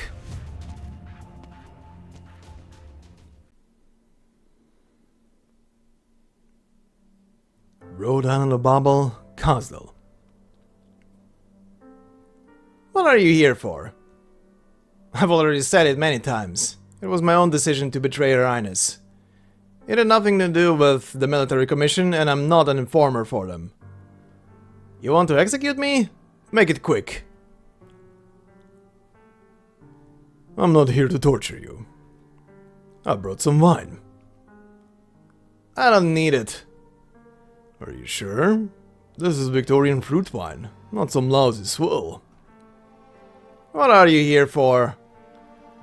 To catch up about old times. You have nothing to talk about. I know Scout's hiding something from me. Ascalon would too, because she knows we know each other. But I can make a pretty good guess why you wanted to kill the doctor.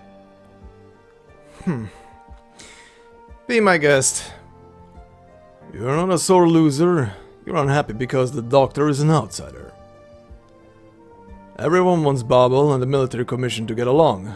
You believe that Dr. Kal'tsit and the doctor have widened the rift, rather than mended it. Good guess. Now get out. I'm an outsider too, and I'm still fighting for the Sarkas to this day. You...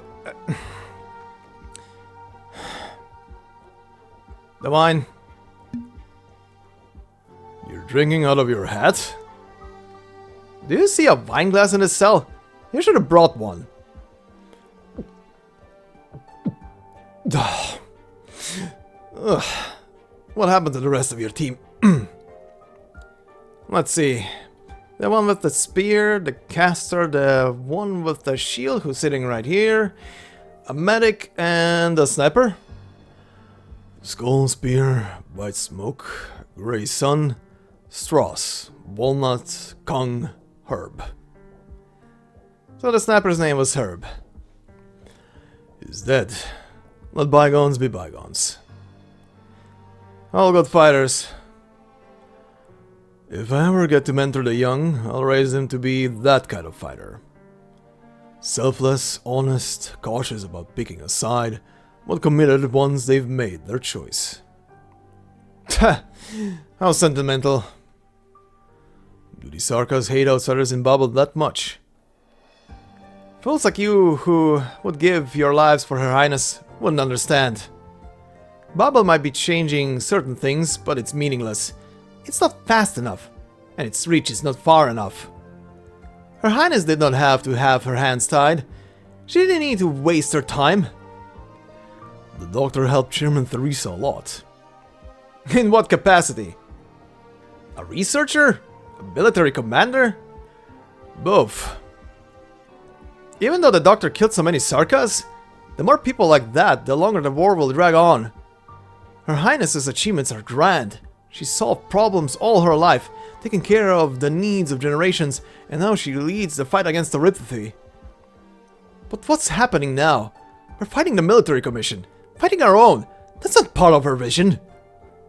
Oh, I almost forgot. You're a mercenary, but you're not a Sarkas mercenary. True enough. I only came to Babel because I was with the others. I got involved in this because most of my people were Sarkas. Oh, White Smoke is dead too. Why bring her up now? I thought maybe there was something going on between you two. Doesn't matter. She's dead. She died in the presence of Chairman Theresa. Damn. Now I'm starting to envy her. What happened? Ambush. Only the two of us survived, but she lost her legs to an arch strap. I had to drag her through the mud.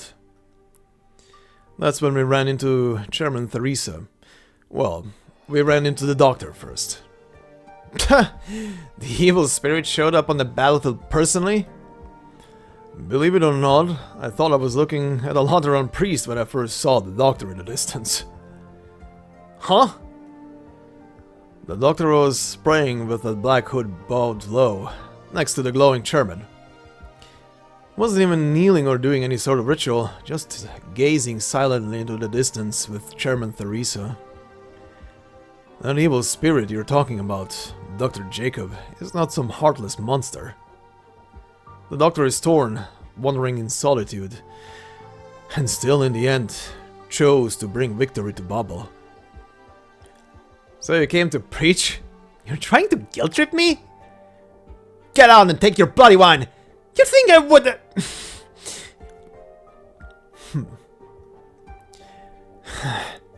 No, you're not that naive. Has a decision been made? Yes. Death sentence. The Doctor and Chairman Theresa had reservations. Dr. kal'tsit and most of the fighters who participated in the operation won't have it any other way. What about you? Your betrayal cost us dozens of lives, brother. This time, I'm with Dr. kal'tsit. Huh. More wine. You just spilled the last of it. Are you gonna be doing it? Yes. No need to burden Scout. He's tough on the outside, but tender inside. And I don't want to hand you over to anyone else. I came to tell you, brother, that even though you did something stupid, Babel will remember your name. We'll keep fighting, keeping your warning and reproach in our hearts. Train some promising young ones while you still can. Decent ones like you don't live long. Guess so. See you again, when the Sarkas can finally live in peace.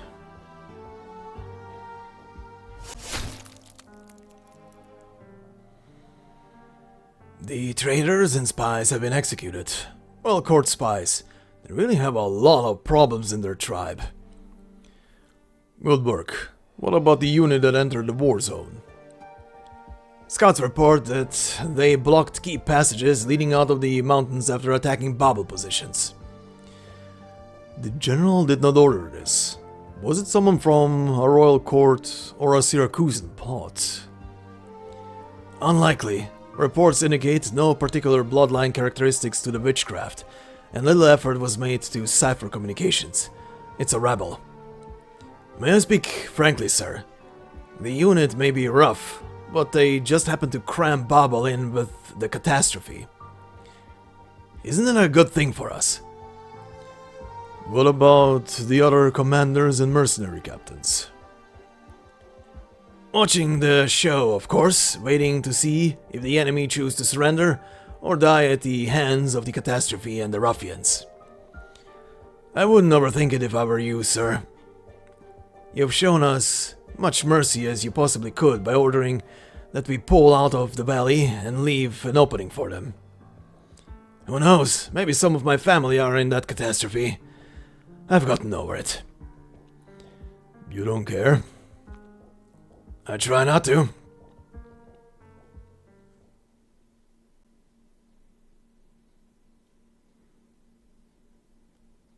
Rhodes Island of Babel, Castle. Sorry I'm late. So... No need to start from the beginning. Ace was called on short notice. Just follow Mantra's instructions. Go ahead, we don't have much time. Emergency?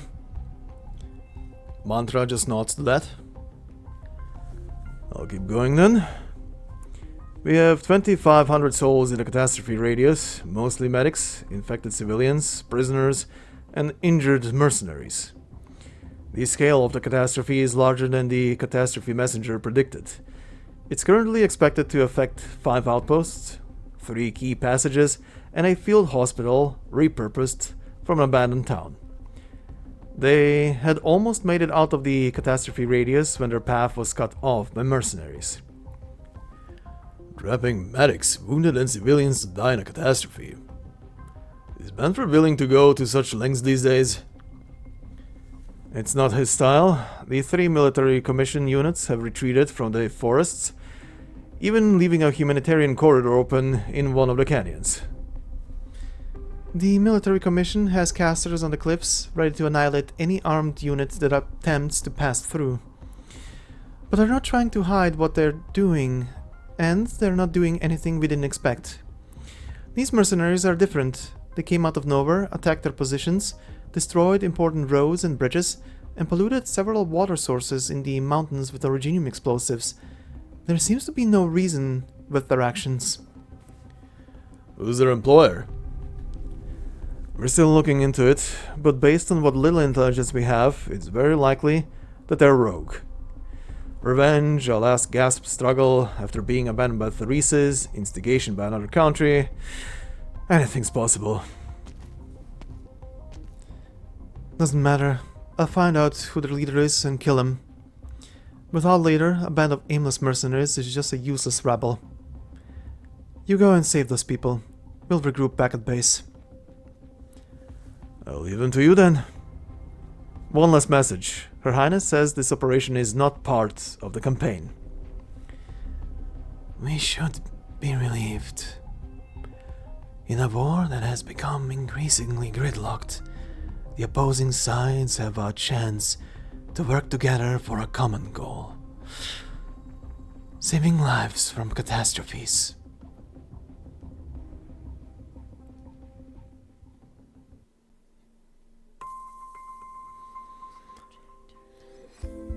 Holy granny mantra, what the? But yeah, anyway, that's a reaction I'm gonna leave for you guys for the end of this episode. But yeah, what the hell is with the grannies in this game and all looking fab as hell? Or cool? Or both at the same time? Words. But yeah, anyway, I will leave you to that reaction later. Now the other big scene of this one, boy, that was so sad to look at. Them all pretty much rejecting Theresa's offer for peace and just letting her walk out there. Oh god, that was heartbreaking. Sadly, I don't have a reaction to that because through moments like those, I mostly just power through. When I'm laser focused on text and what is happening, I have no reactions, I'm just going. And that was pretty much that whole thing. Just keep on trucking, just keep on trucking. And yeah, also Ursula cameo, nice. But yeah, anyway, this was a thing. And also before we go on, speaking of weird and quirky enemies, Armored Bird Beast. Large, slow, and docile. These burden beasts obediently undergo rigorous training to perform tasks that go against their nature. Good? But yeah, anyway, we move on to our final stage for today. Stage 6. Flickering Light. The banner of war flies high in the distance. Let's go.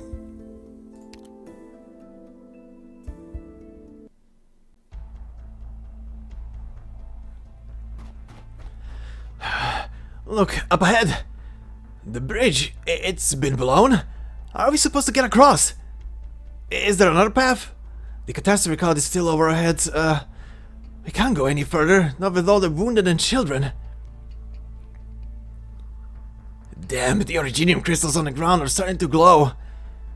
They'll kill us before the catastrophe even has a chance. We need to... we need to go. It's all fucking originium particles in the air. No medicine for more than a week now. All the injured, infected. Damn it. What's that sound?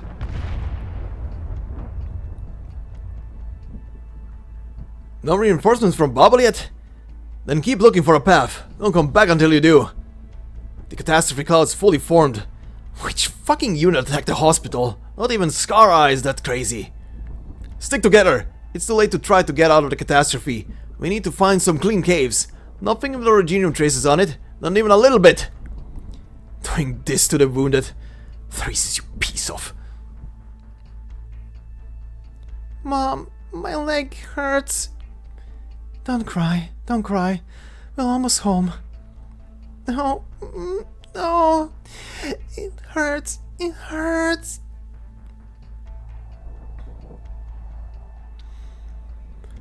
The sound of children crying. The sound of conspiracy, of death, of struggling to survive. The catastrophe is deaf to all that, turning wind and snow into storm.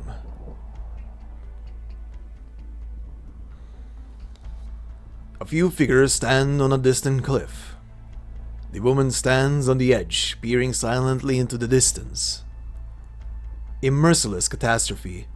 Enemy soldiers blocking key passages, fleeing beasts, and the wounded and civilians with nowhere to run.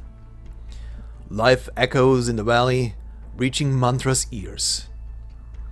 It is the sound of children crying.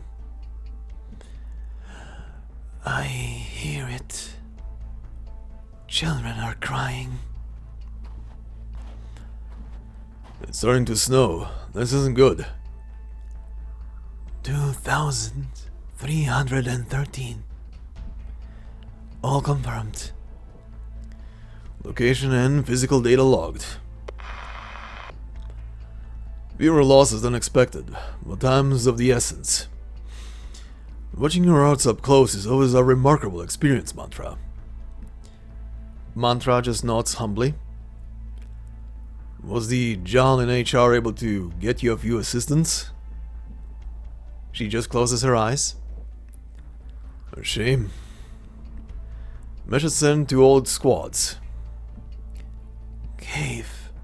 7 kilometers to the northeast.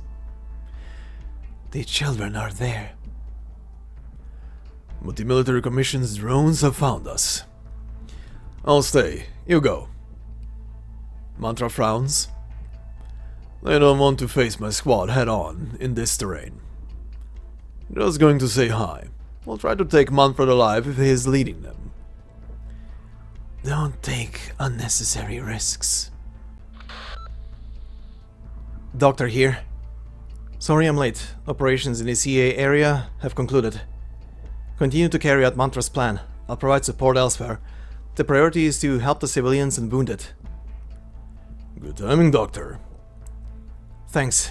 Misery is distracting the military commission, but he needs help.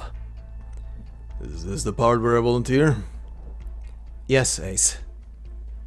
Awaiting your orders. And, Theresa will go directly to the affected field hospital at the center to prevent further casualties. If all goes well, I'll meet you there.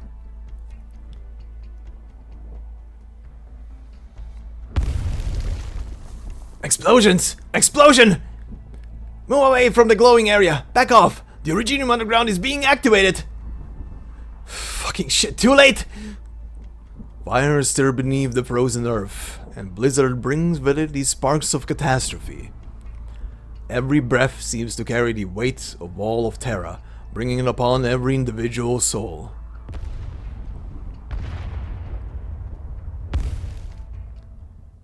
The weight vanishes in an instant. They look up to see an astonishing sight. The explosions stopped? Snow floating in the air? The snow crystals here are almost indistinguishable from Originium crystals. Control over them can be achieved with sufficient focus. You're... Precise control over individual snowflakes is difficult, but it's not so difficult to hold a snowstorm off in an Originium-rich environment. Have you been paying attention in class, Aiden? Piff! You're here! I can give you 10 minutes. Go back to the meadows at the bottom of the valley and head south. Scout will guide your path. Don't you remember what I taught you? There are a lot of emergency precautions you can take in an Originium-dense environment, but you did nothing. Wait, you have acute neuropathy patients in your group. What were you thinking? Take this syringe. I'll do what I can. You have 10 minutes to get everybody in order. But you... Move it before the catastrophe fully forms. This area will be safe while I can dampen it for a bit. One more thing.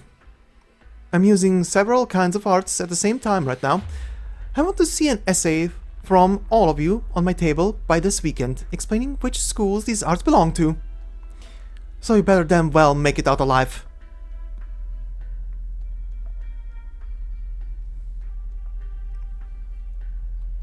It's me. An instruction from Manfred.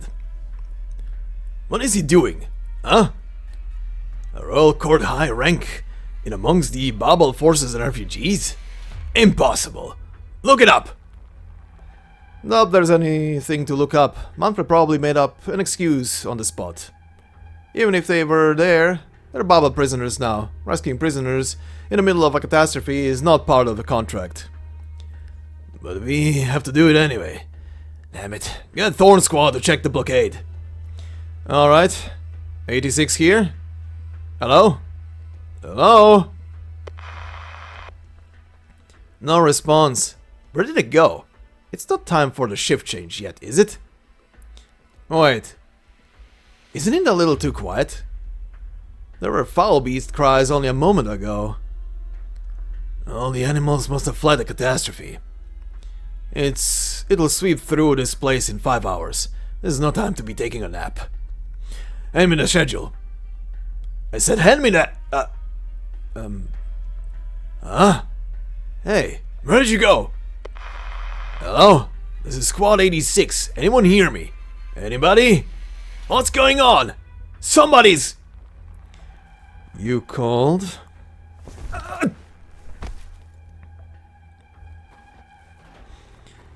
Whew. 3 squads silenced. No alerts. The path is clear. Combat personnel, follow these coordinates. Medics, take the injured and follow the markings I've left. There's something I need to confirm. It's the military commission's frequency, alright, but these were scouts, not the rogue mercenaries that attacked our positions. Mission briefing Strawberry. Just monitoring the retreat of the civilians. Manfred even lied to them that there was a royal court high rank here. Well, I guess I'll leave the rest to Ascalon.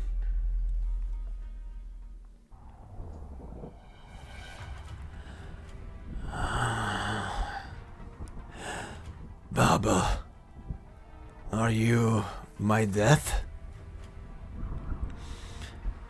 You led the attack on Babel positions. Whose orders are you following? It's just doctors and infected civilians. The sword comes before she can finish her sentence. Something feels out of place. But Ascalon adjusts quickly. She has always been more familiar with the language of violence anyway. The sleeve blade is out of its sheath.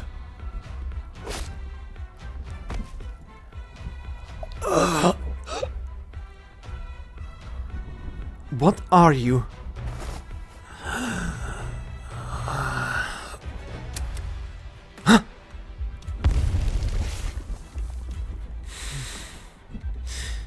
Bomb, you're crazy. Surrender, you have no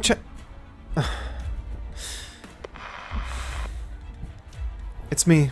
I'm done. Sorry, couldn't take him alive. He blew himself up. Something's not right. He recognized me as Babel immediately, realized he was no match for me, and quickly chose to blow himself up. Abnormally decisive.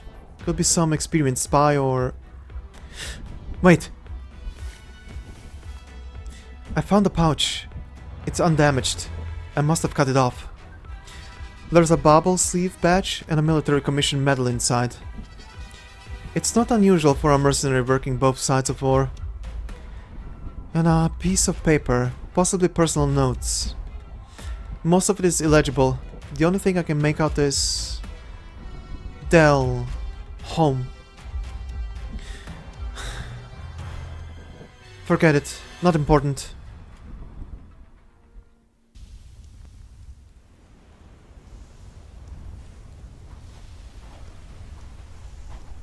Communications are out. Well, I guess the old stuff won't do it when a catastrophe is so close. Let's hope the other teams found a way out. Don't just stand there. Bring all the infected who can't move over here. What's the point? It's not that they'll be able to get away from the catastrophe. Just do it. It's not like you have anything to lose, is there? And some of them are comatose. My condition isn't that far off of theirs. I'll end their suffering. Originium particles will spread when they die. I'll take the brunt of it. Take your bow, keep your distance, and finish the job. Hell no.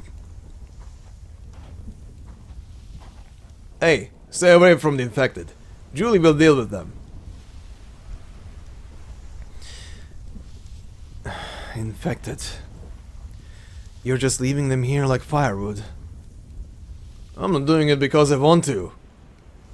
Is there any hope for them? No, just death. They'll turn to dust in 10 minutes or so. They could have been saved. Does living a little longer count as being saved?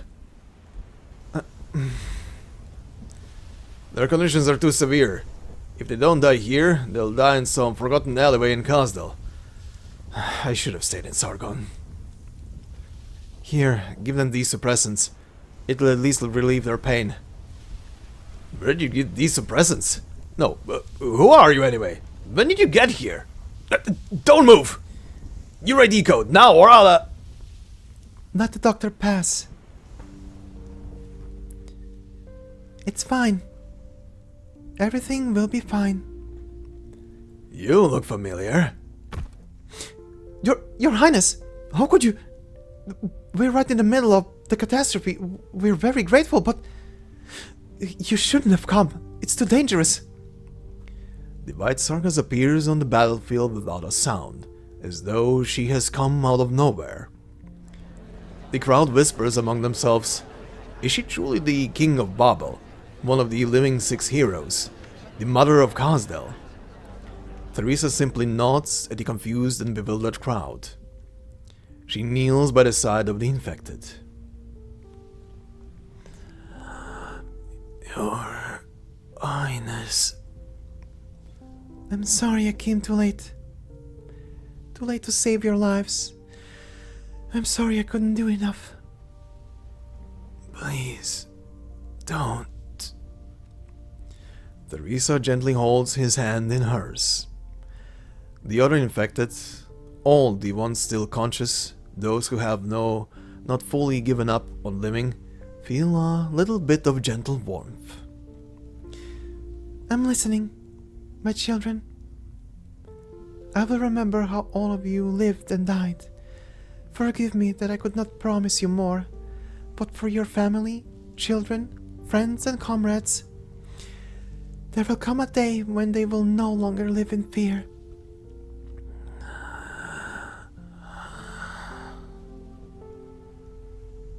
Your lives should have been so much more. Now, though, dream a warm dream, a dream that will come true. Sleep, children of Kasdal. Sleep in the warm embrace of home. Sleep. Thank you. The infected begin to glow with the colors of Originium. Tiny stones eat away at the flesh and blood, transforming their lives and desires into fleeting sparks. Theresa holds their hand to the end, until shining dust rises towards the sky and is scattered by the wind, never to become stars upon the heavens.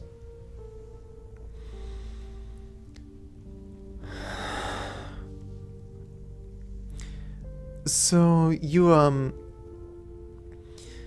can call me anything you like. Even evil spirit, if that's what you prefer. I don't mean that. It's just... This is the first time we've spoken to each other alone. You brought us many victories. I've had a hand in some. They also say you are an expert on originium. Expert. Yet it's the first time I've seen infected dye like this with my own two eyes. You're lucky. I never thought it would be so, Does living a little longer count as being saved? Never mind. It's time to go, Theresa. Right. But it's too late, even if we leave now. The military commission has set a trap for us. It'll be fine.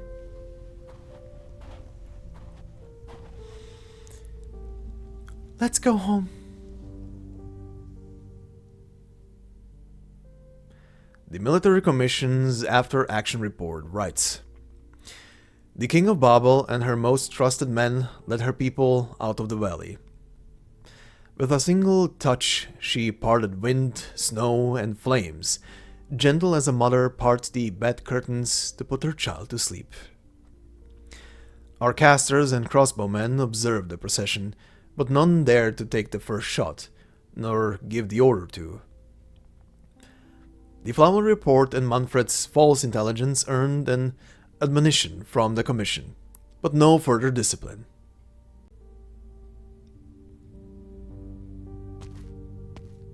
Doctor, I heard about the operation. Doctor? There's something I want to ask, kal'tsit. Go ahead. As a physician, is it saving a life when all you can do is stave off death for a little while? Unless it goes contrary to the patient's wishes, the duty of a physician is to save lives. And that's what we've always worked to do. Why do you ask? Looking at Amia and the people around us makes me feel that you shouldn't have to deal with this kind of suffering. And Doctor, kal'tsit, there you are. The intelligence meeting just ended.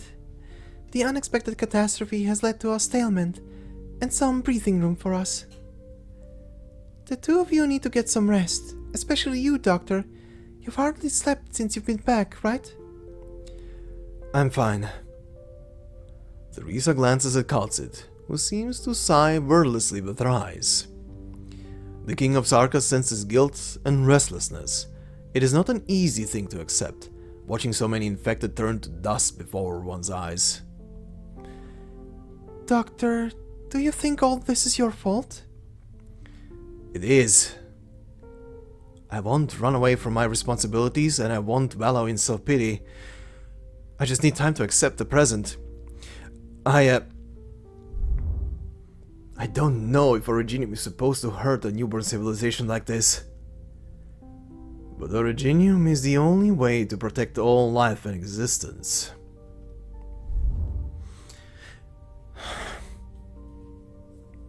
You're tired, Doctor. I'm grateful that you have chosen to bear the burden of these emotions for the sake of this great land.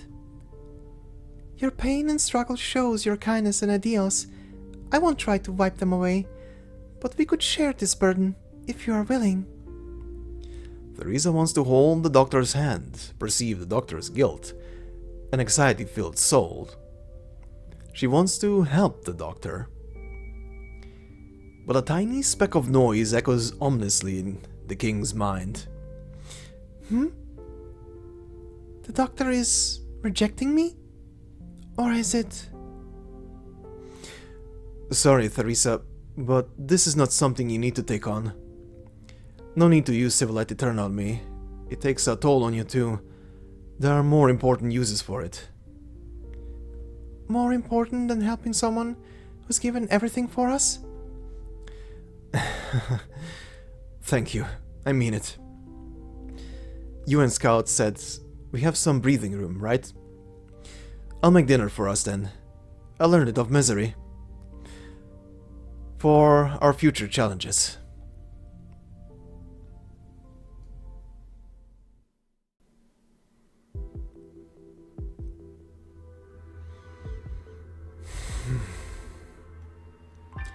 A piece of originium crystal lies quietly on the test table, glowing orange-yellow under the light. It looks pure, beautiful, harmless. Priestess, what have we done? I'm afraid not. It's impossible. Doctor, it hurts. Thank you.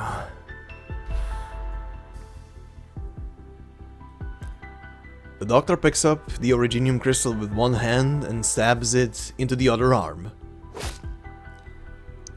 It leaves a bloody gash on the arm, but nothing else. The pain grows distinct. Yet it is not the pain of originium infection. The instruments show the same. There is no sign of assimilation of originium and cell. Originium won't affect me. Did we ever imagine that such pain would come? What would you say about what's happening to this world? The doctor in an unknown language. Originium. The last spark that we have passed on.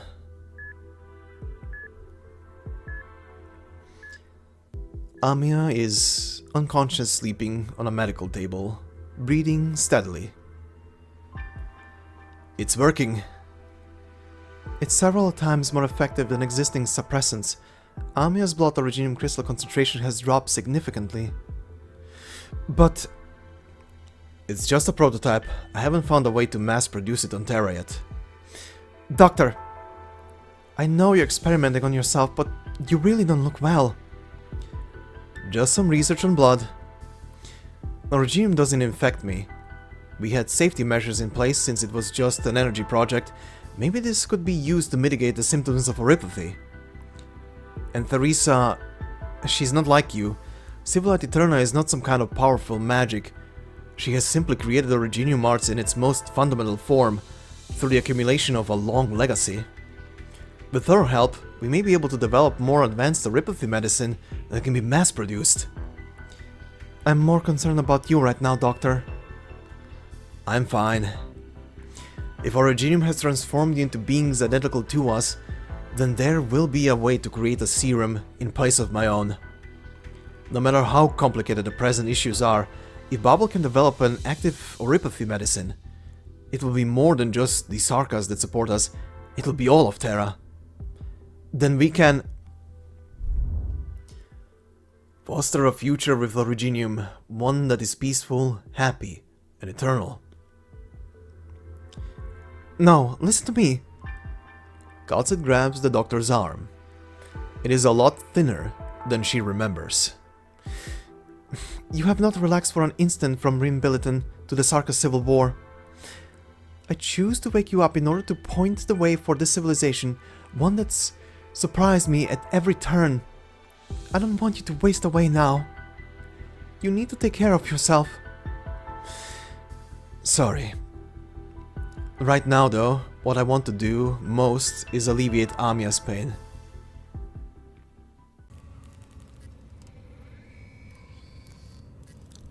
Three months later.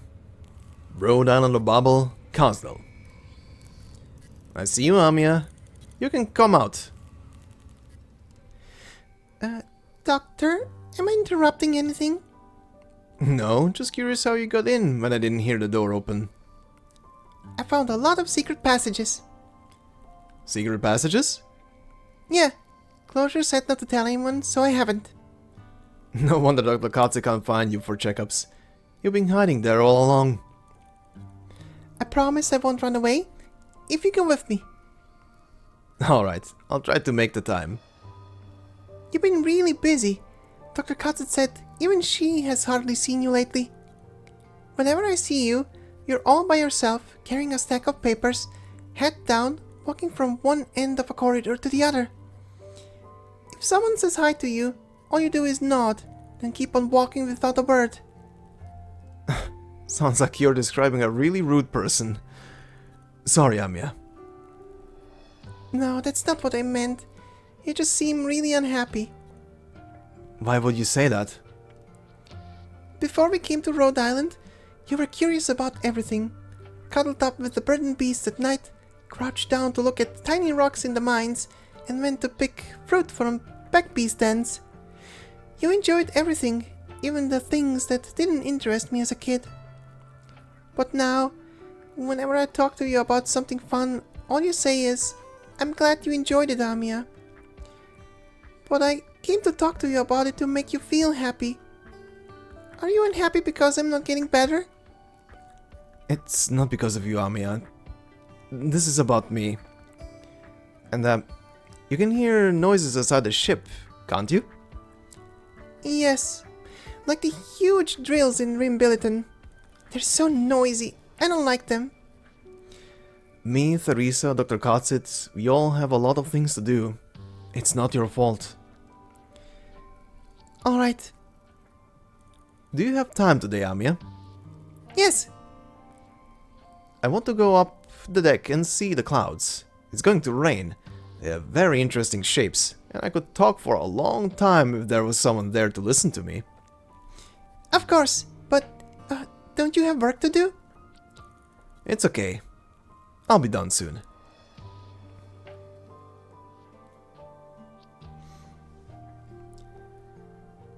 Amia, if there comes a day when we cure Oripathy, not just for you, but for all of Terra as well, when the day comes that Terrans no longer live in fear of Originium at Catastrophe, let's go on a journey again to see the rest of this great land.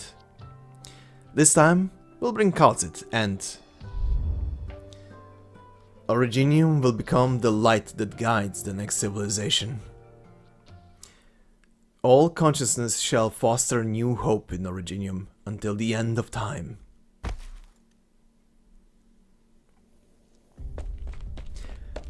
Doctor! It's okay. The doctor just passed out on the deck due to exhaustion. Thank goodness. It's not something serious.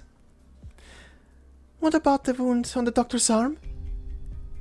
Trying to contract Oripathy, the doctor tried many ways, breathing in dust, exposure to Originium-dense environments, even a direct incision with active Originium. I tried to get the doctor to stop, and I asked Scout to do the same, but no one wants to see the doctor get hurt. Maybe the doctor is in more pain than we see on the surface. What about Amia? Terribly frightened. She wouldn't stop crying. It took a lot of effort to get her to sleep. This is a sculpture? A gift from a rescued infected to the doctor. Ace was the first to hear Amia's cry. He carried the doctor back and left this behind. See, Doctor? You've established connections with so many people. You're not alone. But what are you hiding that you wouldn't even tell kal'tsit or me? The doctor truly wants to help Amia and Babel. I can feel that. But I also can't help but feel that the doctor leaves some thoughts unsaid, some concerns, some doubts. I believe these sentiments were the result of such an abrupt awakening, and that they would go away in time. But they haven't. The doctor is being torn apart by these unsaid things, tormented by hesitation, pain, and guilt. Perhaps I don't understand the doctor as well as I thought. I don't know how to ease the doctor's pain, and if neither of us knows what the doctor is thinking, then the doctor of Babel will always be alone, all the love and respect notwithstanding. kal'tsit. Yes. I will explain to the doctor in time. Theresa puts her hand on the doctor's forehead. Under the warm surface lies a past that she cannot fathom. Civil light eterna. Originium must rewrite all. Only then is there value in existence.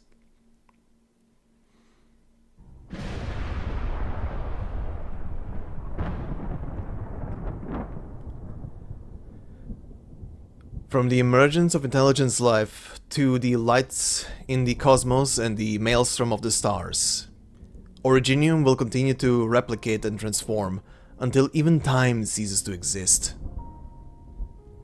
This is Originium?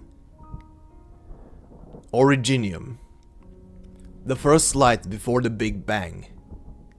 She said that only by covering every inch of the land in Originium, only by returning matter and time, tide and wonder, light and veiling, to the vast ocean of information, only then will we find change and advancement and avert the fate that is the end. Even though it is not a transformation, but a death. It is not an extinction, but a continuation. When was this memory? The doctor's emotion, pain, hesitation, and fear? Who was that accompanying the doctor in despair? No, kal'tsit said there was another... The growth of Originium is silent, beautiful, calm. All signs of life have been overgrown. Civilization has vanished from this land. But Theresa feels only fear and suffocation. The memory is trembling, collapsing. There is a force somewhere trying to fix an error. The Originium in the memory continues to grow, even assimilating Theresa's consciousness. Theresa! Kal'tsit? Oh, yes, she was by my side. Theresa! She seems to see the doctor before her consciousness is fully absorbed by the nebulous Originium light. Theresa! What happened, Theresa? What did you see? I saw Originium. It had assimilated the entire continent. The doctor felt pain and anxiety over it. Was that the doctor's memory? No, a dream.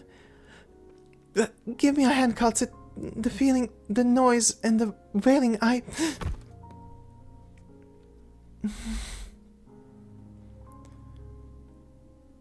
Theresa, I told you that Originium once decided the distant future of this land. There were two choices. We were too focused on tangling, suffering, catastrophe, or apathy. Casting our eyes toward that future brought too much difficulty and too little meaning. The doctor chose one of them, the future that the doctor spoke of to me, personally. I could not forget that future the doctor described, never in all these years. But the other cold and empty thought has often shot up my spine in the middle of the night over the past 10,000 years. I cannot speak of it, but you can sense my anger with your power. That means that Civilite Eterna exists outside of the boundaries of language. So, Theresa, if you saw a future that you are not willing to accept, I hope you, Civilite Eterna, can change the course. Only you can. If you saw the side of myself or the doctor that is strange to you... kal'tsit? No, kal'tsit, that's not what I meant. The doctor's feelings towards Amia, toward us, toward you, are sincere. That is the truth. Trust the doctor and trust me. I will find the answer to what is tormenting the doctor, and when...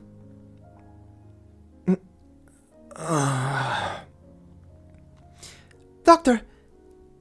Doctor, you're awake!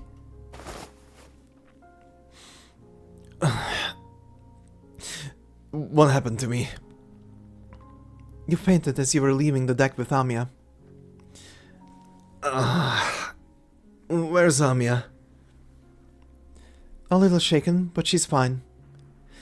You're still in bad shape. What were you thinking?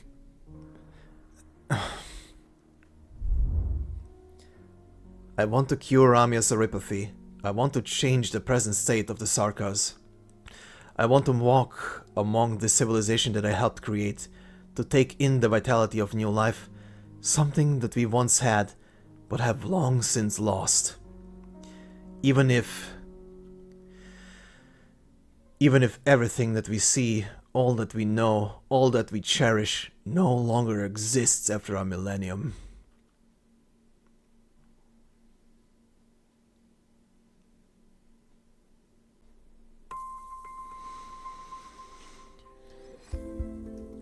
Where do I even begin with this one?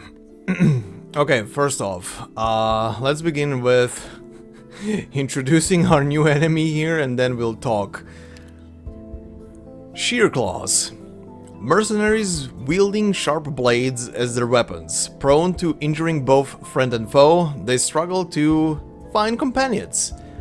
I mean, you guys chose the life of Edward Scissorhands, so enjoy that, I guess. But yeah, where do we begin with this one?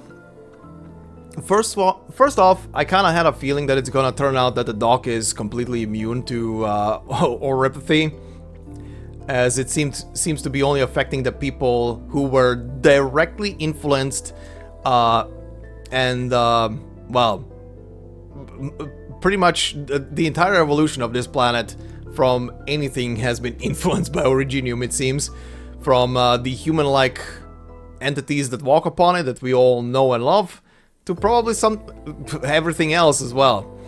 But yeah, Originium is the great catalyst of life of this planet, as much as it is also destroying the planet at the same time, but damn.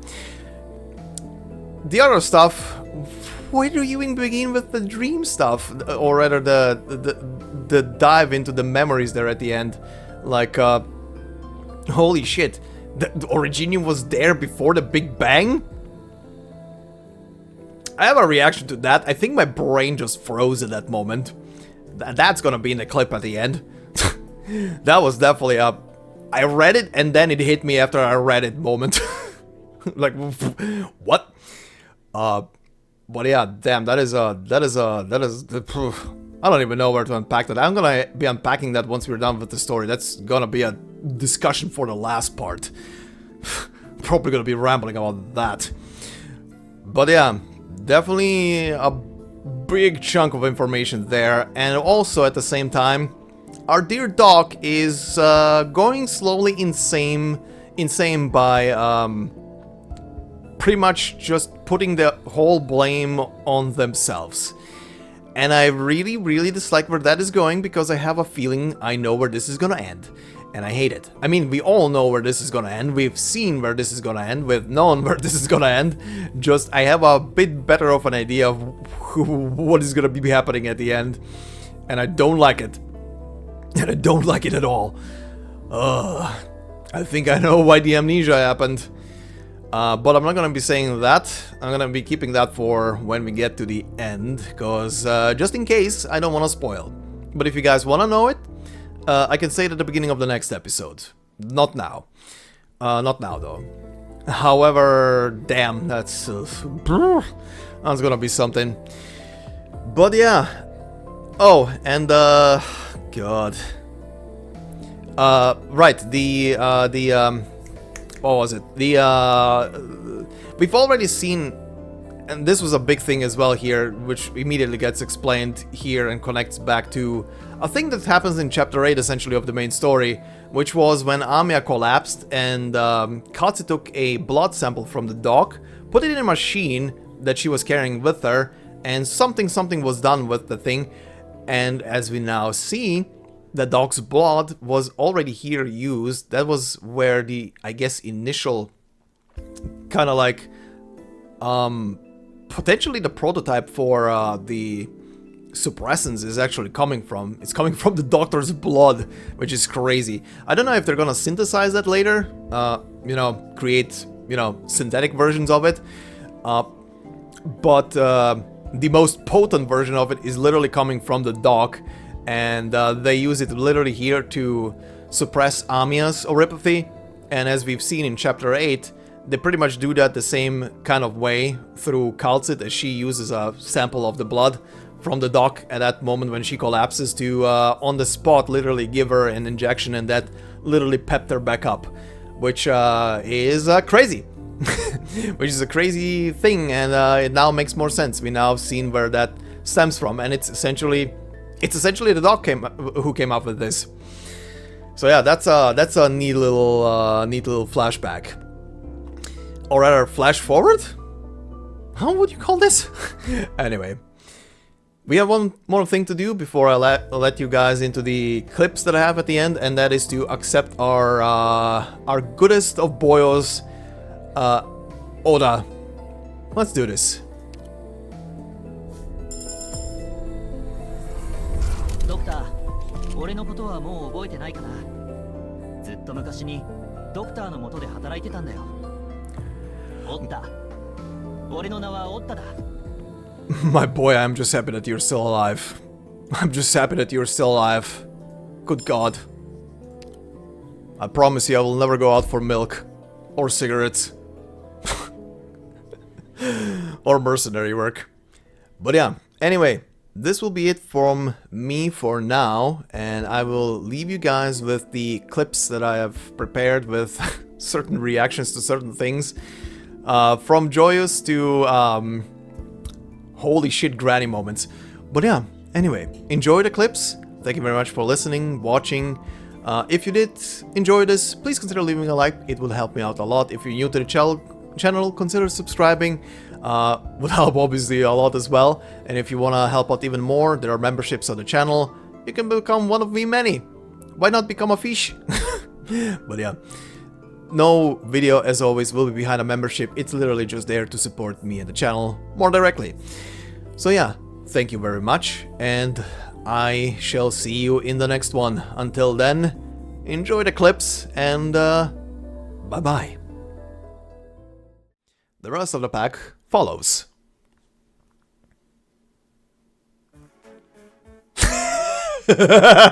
Yes. Hell yeah. Beautiful.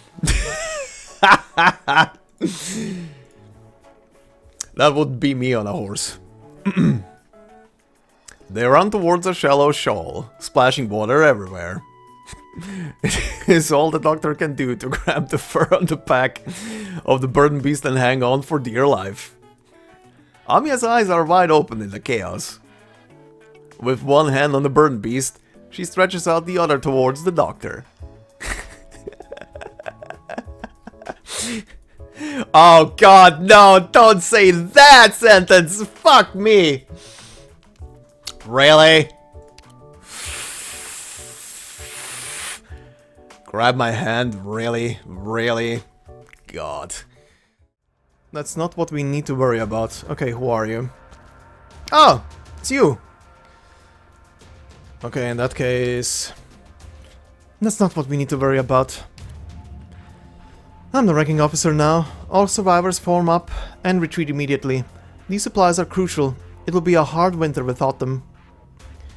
Yes, ma'am. But how did things go so wrong even though we made our move early? Did our informant... The intel was good. We were delayed by the mercenaries transporting the supplies. They upped the price on the spot. I've dealt with them. This is why I hate mercenaries.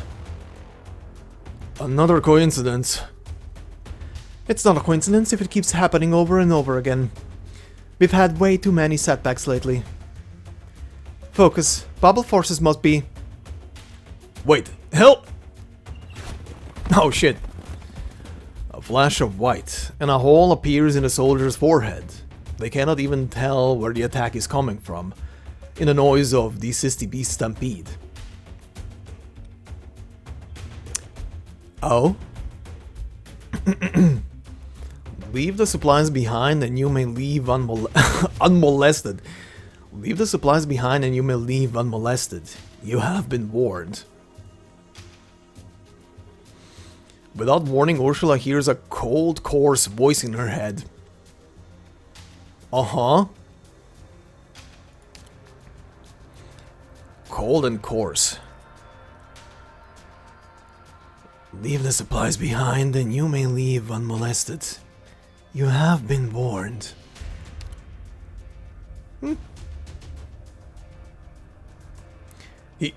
He's dead.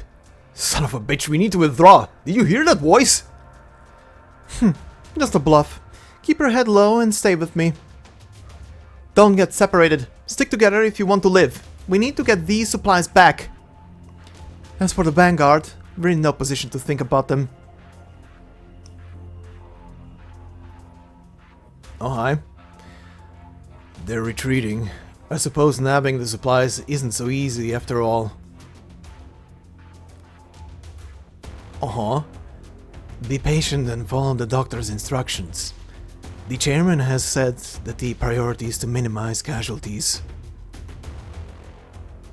I know. Oh, that's who that is.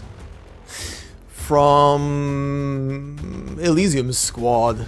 Isn't that the character that supposedly talks like super softly because her arts work through her words?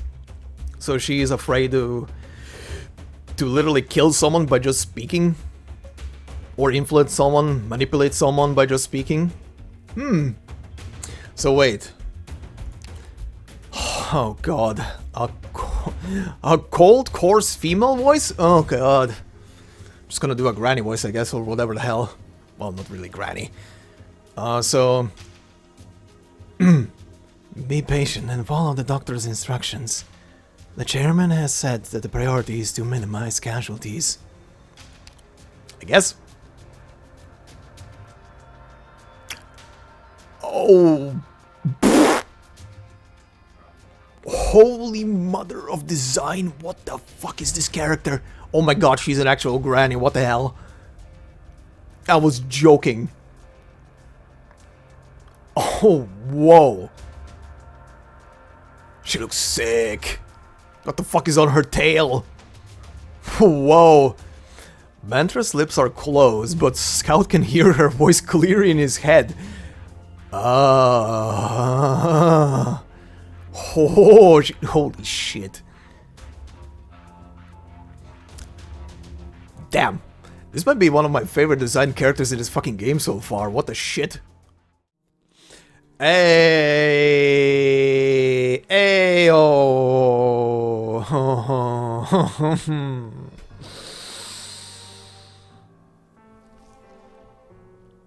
Oh, fuck me. I was waiting for you. After Scout appeared, I was waiting for you, buddy. Let me note your name down over here. Oh, God. Oh. Woo. Okay, Ace. Your time to be in a proper story. Originium must rewrite all. Only then is there value in existence. Holy mother of fuck, what am I looking at?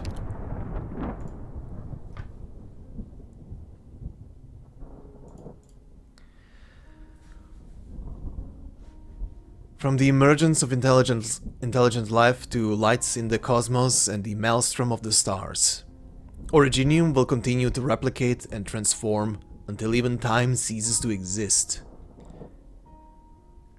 This is Originium? Originium. The first light before the Big Bang. Whoa. Whoa.